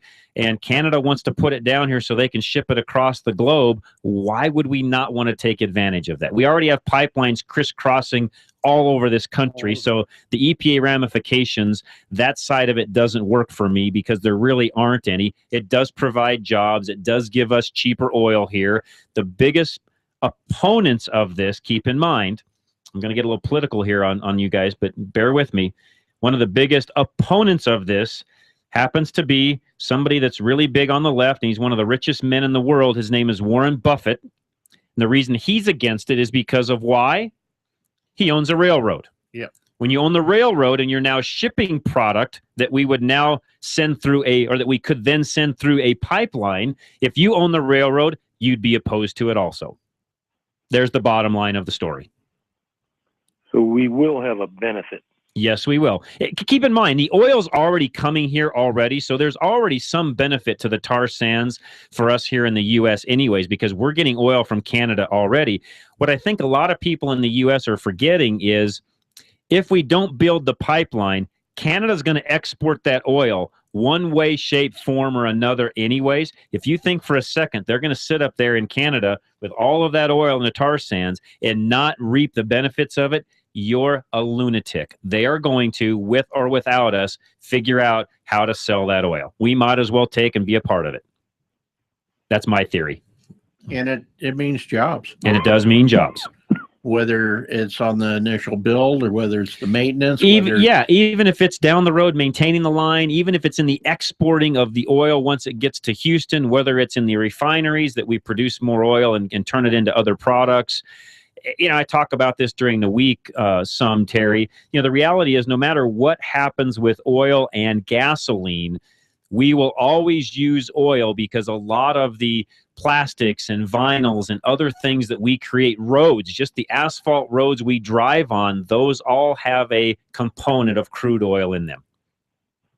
All right. So we will continue to use oil, even though our consumption and demand of gasoline may drop, our oil use will continue to stay up just because of what I just said.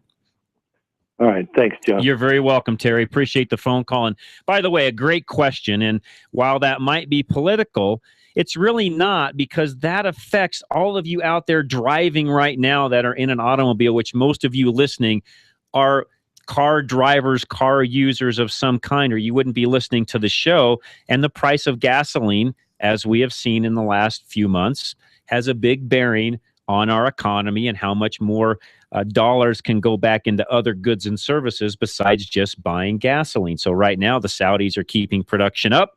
Our prices are way down. My prediction is it'll stay that way throughout the year because they're not going to cut it back. And I read something yesterday that says we're now as a country producing enough oil that no longer does OPEC have the stranglehold on the rest of the world that it once had. That, folks, is a good thing. Why would we not want the pipeline to come through here and even keep that more secure? Well, and the other thing is with the low gas prices, everybody's got to be aware they're already looking at higher taxes. Yes, they are. I talked about that. That's exactly right. And they're wanting to up that. Saw it on the news this morning that they're eyeballing that. That's exactly right. So you want to be aware of that and make sure that doesn't happen. All right, Gary, you're in Longmont. You've got a question on your 4x4. Hang tight. We've got an answer for you. We're going to be right back right after this break. Do not go away. John Rush, your host, Drive Radio, KLZ 560. Have you failed an emissions test and don't know what to do? Have you been trying to fix it yourself? Arvada West is your answer. We score 100% on our success ratio. That's confidence for the customer. We are always willing to explain the repair process to you. We use a proven diagnostic format that we have developed since the emissions program began here in Colorado. For an honest, understandable, and reasonably priced diagnosis, stop by and see us. We've helped clean our Colorado air since 1981. Call Arvada West Auto and Truck 303-422-1065 or see us on the web at arvadawestautoandtruck.com. If you would like to stop by to make an appointment, we are at 11752 West 64th Avenue. At Napa Auto Parts, we've been the most trusted name in auto parts for over 80 years. Probably because we've never stopped looking for ways to make the great parts we sell even better. It's a commitment to quality you'll find in every one of our 310,000 parts. From the bacteria-killing surface on our cabin air filters, to the patented damping mechanism on our drive-align belt tensioners, to our revolutionary new Adaptive One brakes. And Napa parts are covered by a warranty that's good at any of our 6,000 Napa Auto Parts stores nationwide. Yeah, maybe you don't get this at your average auto parts store, but at Napa, we've spent the last 80 years making sure we were anything but average. To find the Napa Auto Parts store nearest you, go to NapaOnline.com. Napa, get the good stuff. With over 125 locations in Colorado, southern Wyoming, and western Nebraska, there's only one place to get the good stuff: Napa Auto Parts. Reliability. It's what every driver wants from their vehicle. Regardless of make or model, you want your vehicle to take you where you need to go. Reliability is exactly what the Colorado Select Auto Care Centers offer. They've set the standard for excellence in automotive repair and maintenance. Each member offers Napa Auto Care Peace of Mind warranty, along with the highest level of customer service and integrity. To find a Colorado Select Auto Care Center near you, log on to drive-radio.com or call 303-546-NAPA.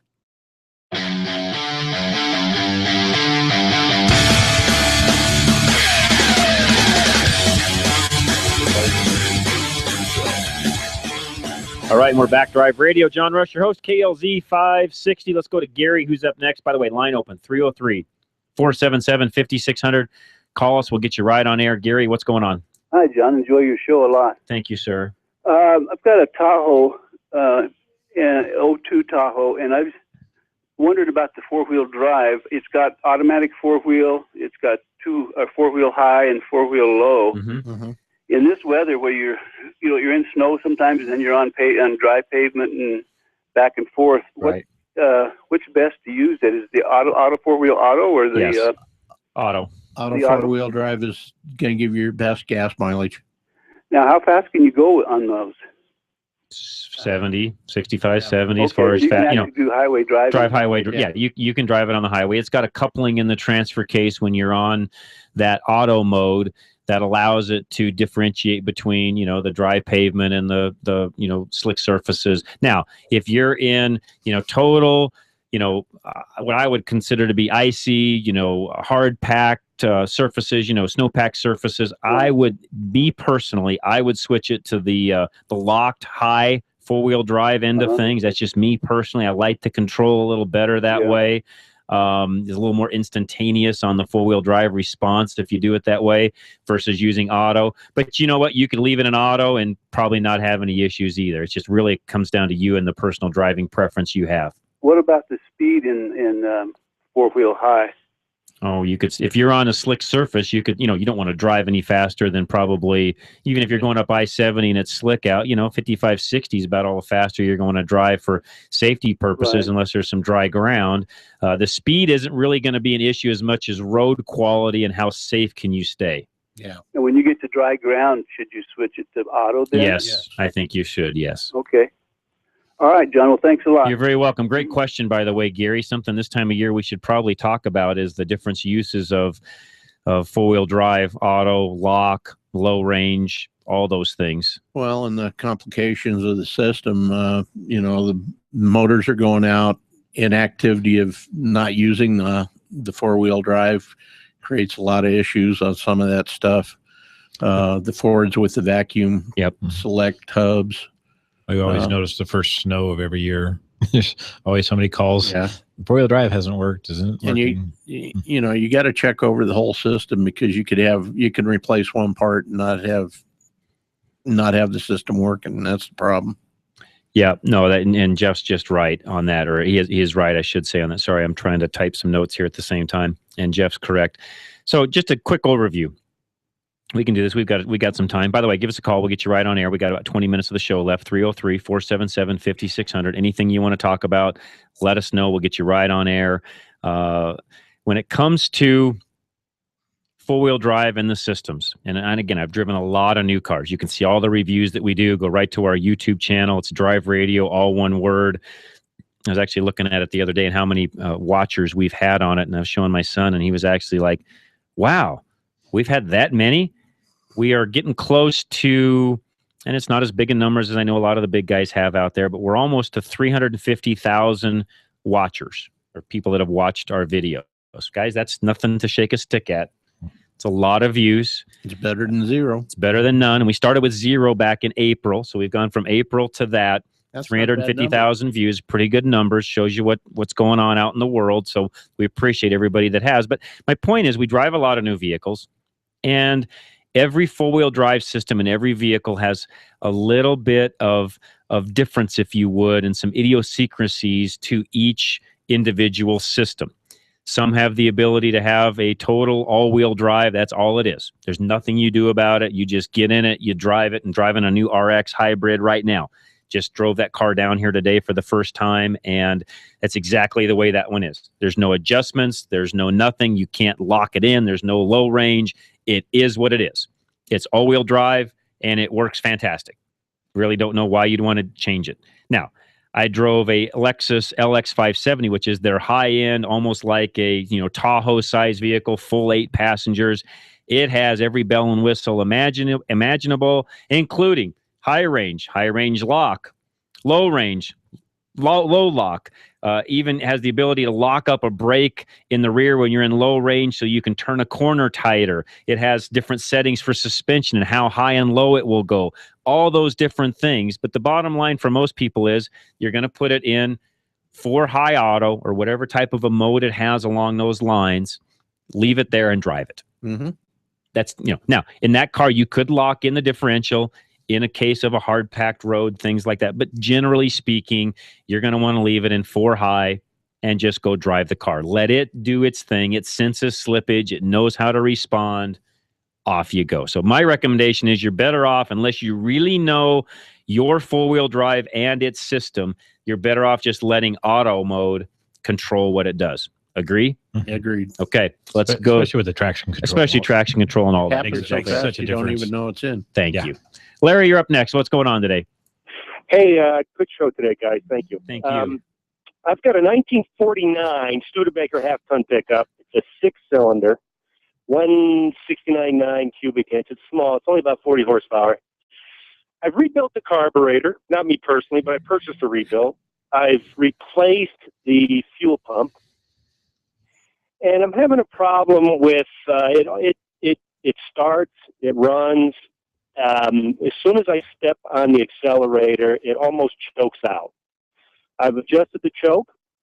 Again, it just doesn't have any power.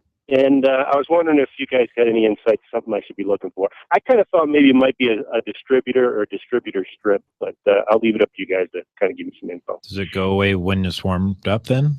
No, it doesn't. Okay. So then that wouldn't be a choke then. Okay. I wouldn't think the choke it would be almost off by stalls then. out when you push the accelerator. It almost stalls out. You back off a little bit on the accelerator, and it continues to operate, although very slowly. Probably something in the power enrichment circuit. Or like you said, in that distributor too, it's not advancing. Yeah, it could be. Both of those are possibilities. But It's something that you're going to have to probably start eliminating things. Okay. And I apologize. I was typing a response back to somebody that had texted in to the show here. Has somebody done any carburetor work to it, and now it's acting up? Is that what I heard? No, I purchased a rebuilt carburetor because when I bought the truck, they had said they had carburetor problems. Got it. It looked to me like there were some parts missing, and so I just put a new rebuild. It's a single barrel. Makes sense. And when you got that carburetor, did you just put it on, or did you overhaul it first before you put it on? I just put it on. You just stuck it on. Okay. Yeah. I think if it were me, I would pull that carb off. If you know it's got all the right component, it is the right carb, and so on. I think I would take that one off, rebuild it, make sure everything is up to speed, put it back on, then see what kind of drivability issues you have. You need a good baseline is what you need. Correct. Okay, good. Good advice. Good advice. Now, if it was a distributor, Well, could it be the distributor? I guess is what I'm asking. Well, I was thinking the vacuum advance wasn't working right. I don't know what it has in a 49 Yeah, Studebaker. it has Sorry. the vacuum advance. Yeah, you're correct. Could be. I mean, it's possible it's not getting the advance. And the reason you took the old carb off, what was it doing and how was it running with that carburetor? Well, to be honest, I never got it running with that carburetor. Got it. Okay. So you don't you don't really have a good baseline. No. That's No, you're where right. if it were me, I'd start fresh. And to these guys' point, go ahead and check the distributor, make sure the advance is working properly, vacuum advance is doing what it should be, timing is doing what it should be, check spark plugs, wires, all those things. Get the carb up to with a good baseline, then see how things run at that point. Okay, that's great advice. I appreciate And it. on older cars, and folks, this is for a lot of you out there listening, that's kind of what I would consider, standard operating procedure on an old car, especially if you've never had it running before.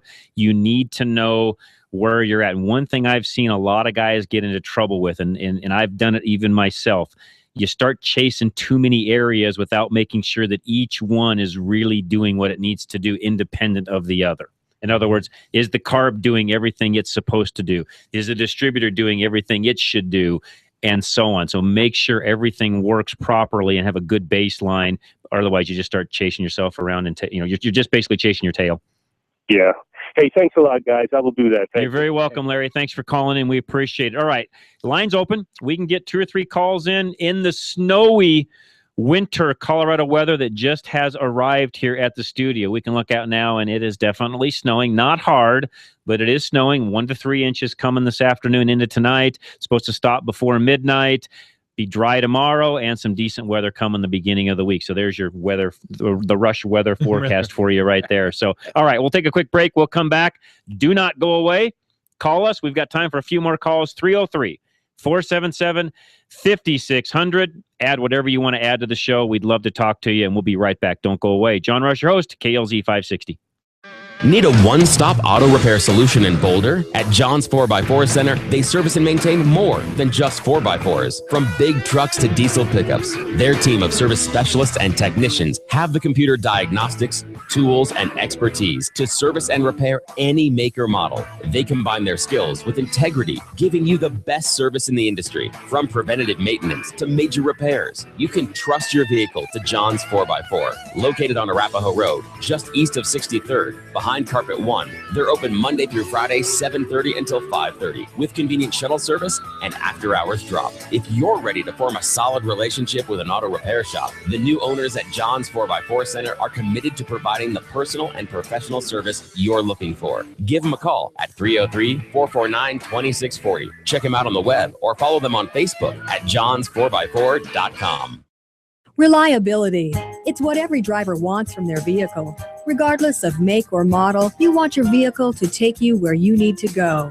Reliability is exactly what the Colorado Select Auto Care Centers offer. They've set the standard for excellence in automotive repair and maintenance. Each member offers Napa Auto Care Peace of Mind warranty, along with the highest level of customer service and integrity. To find a Colorado Select Auto Care Center near you, log on to drive-radio.com or call 303-546-NAPA.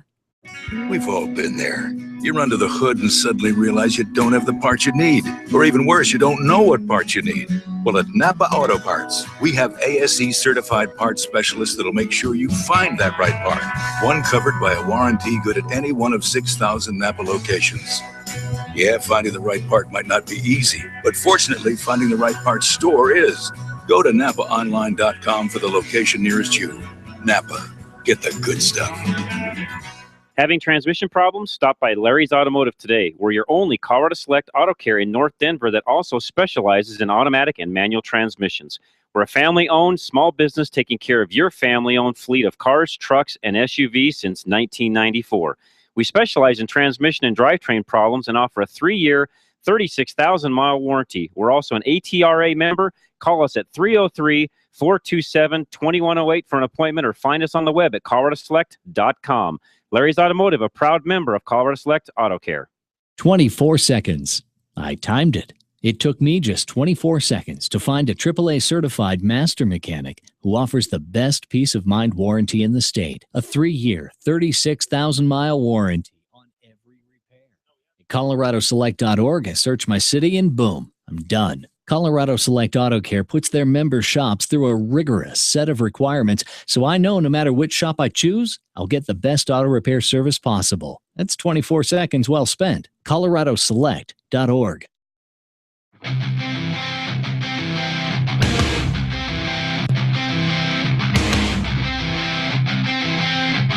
All right, John Rush, Drive Radio, KLZ 560. We're going to right to the phones, get as many of you guys in as we can before the end of the show. Tony is up first. What's going on, Tony? I was just calling about the gentleman with the Studebaker, yeah. problem. Yeah. Years ago, I always had that problem. It was the condenser and the distributor. Oh, yeah, gives you could that be. problem. That's right. Yeah, it could very well be. Yeah. You're 100% correct. Yep, good tip. That's the first thing I'd look for. Yep, Larry, if you're still listening, that's a great thing to check. Yeah, great. Yeah, that and the points, of course, both. But in fact, if one's bad, do both. Yes, sir. Yep, good point, Tony. Appreciate that. Okay, you guys take care. Happy New Year. Thank you so much. We appreciate it. Let's go to Ron, who is in Franktown, who's up next. Ron, welcome.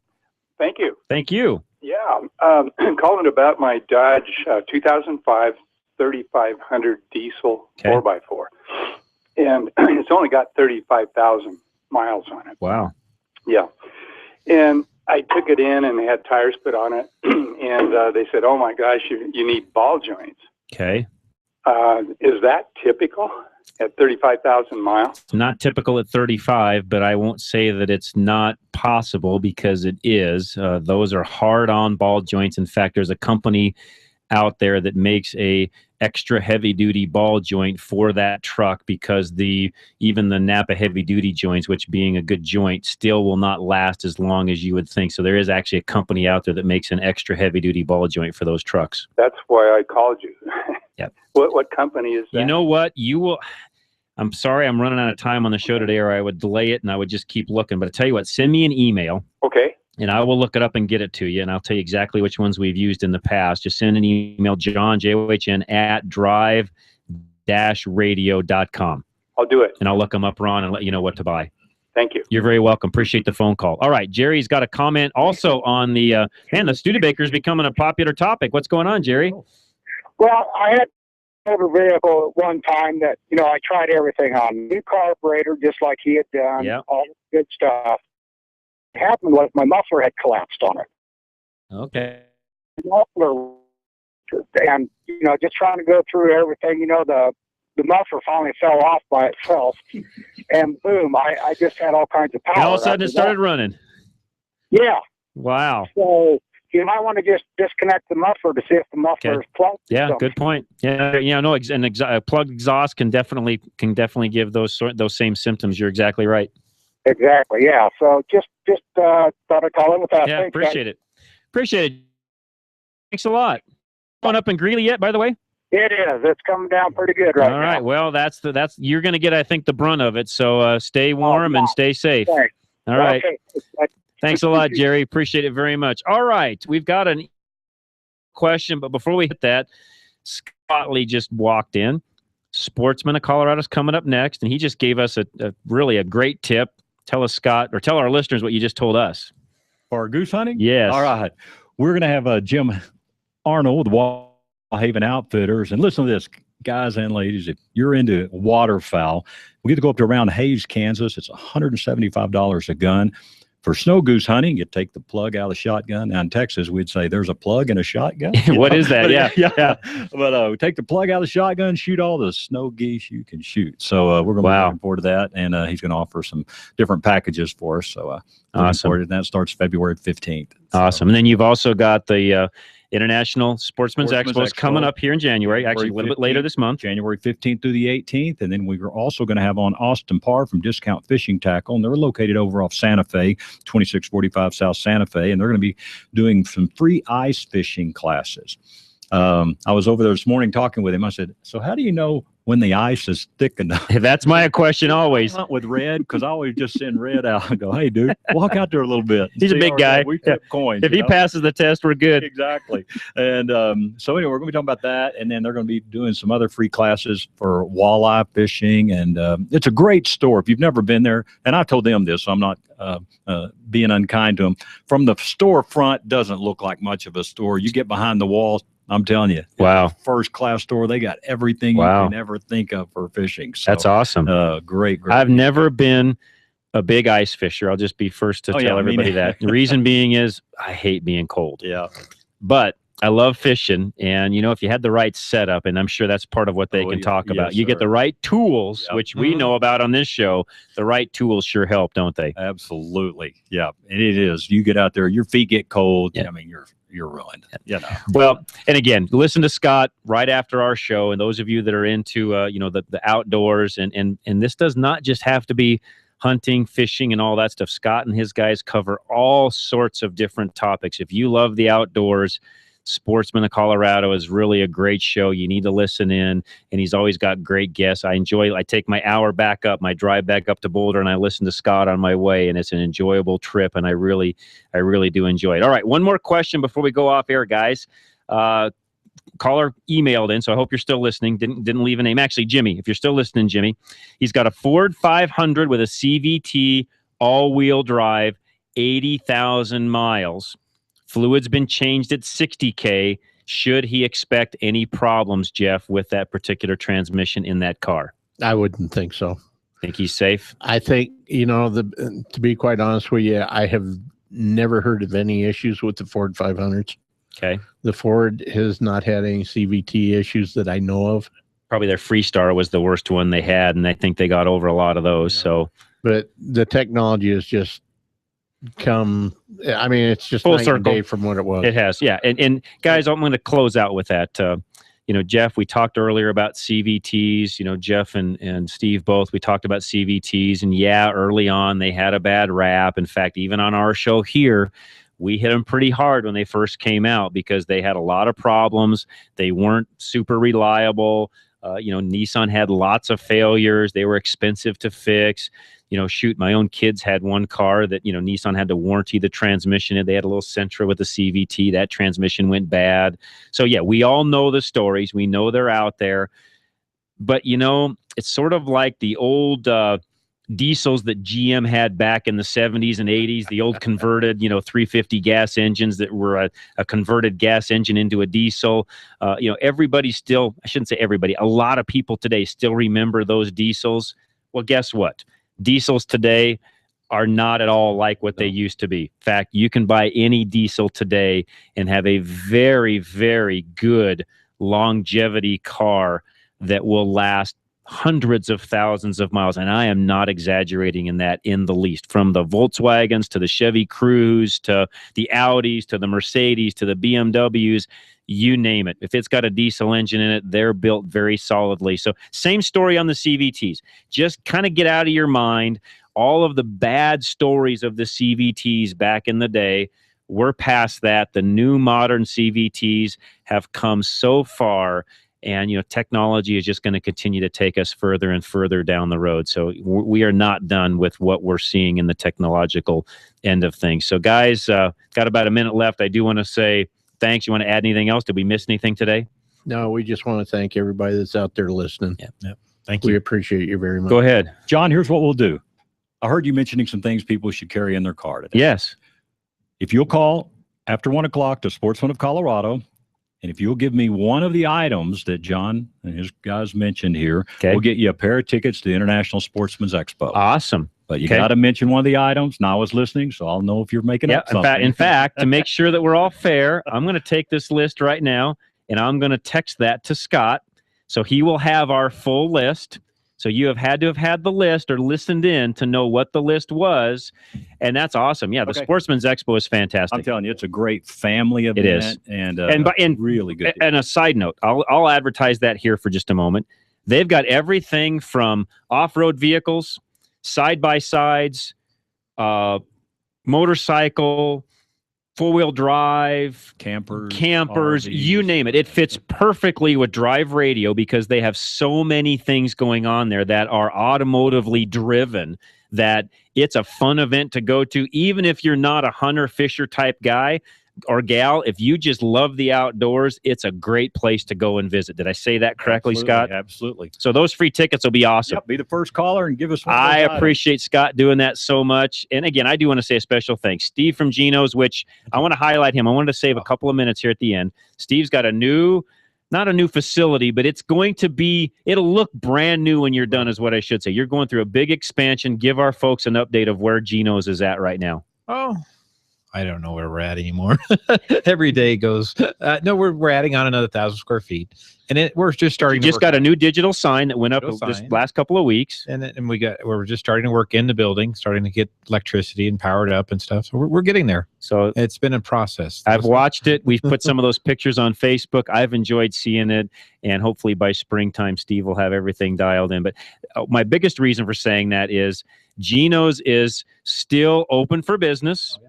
Nothing has slowed down. In fact, they're starting to use even their expansion of facilities already so they can do more, service more on your vehicle. So while they may look a little dirty and dusty on the outside, they can still service your vehicle and get things through the shop on the inside, just like they've always been able to do. So stop by, say hi, check out the progress. And I can tell you right now, I've seen the renderings. It's going to be a beautiful location when it's all said and done. So hats off to Steve for putting up with all of that, because that is an undertaking. So good job, Steve. Jeff from Larry's, thank you for coming in. Appreciate it very much. Thank you, John. If you got a transmission question, always stop by, talk to Jeff. They're at Larry's, and they're over in the Westminster area. Real quick, give your phone number and location.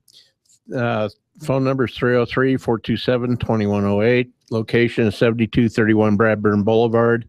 I do want to add that we have some road construction that's going to be coming up. So if anybody has a problem getting to us, give us a call and we'll get you there. Same thing. Give them your address real quick, Steve. 3593 West Bowles in Littleton, Colorado. All right. And with that, guys, we're out of here. Matt, our engineer, Larry, our producer, thank you guys so much. And we are out of here. Stay safe, stay dry, stay warm tonight. 1 to 3 inches coming. Sportsman of Colorado coming up next. Do not go away. And again, I am your host, John Rush. Join me Monday, 3 o'clock. I'm on 3 to 6, Rush to Reason. We'll see you then. Have a great weekend. God bless. And I'm out of here. John Rush, Drive Radio, KLZ 560. It's not the perfume that you wear.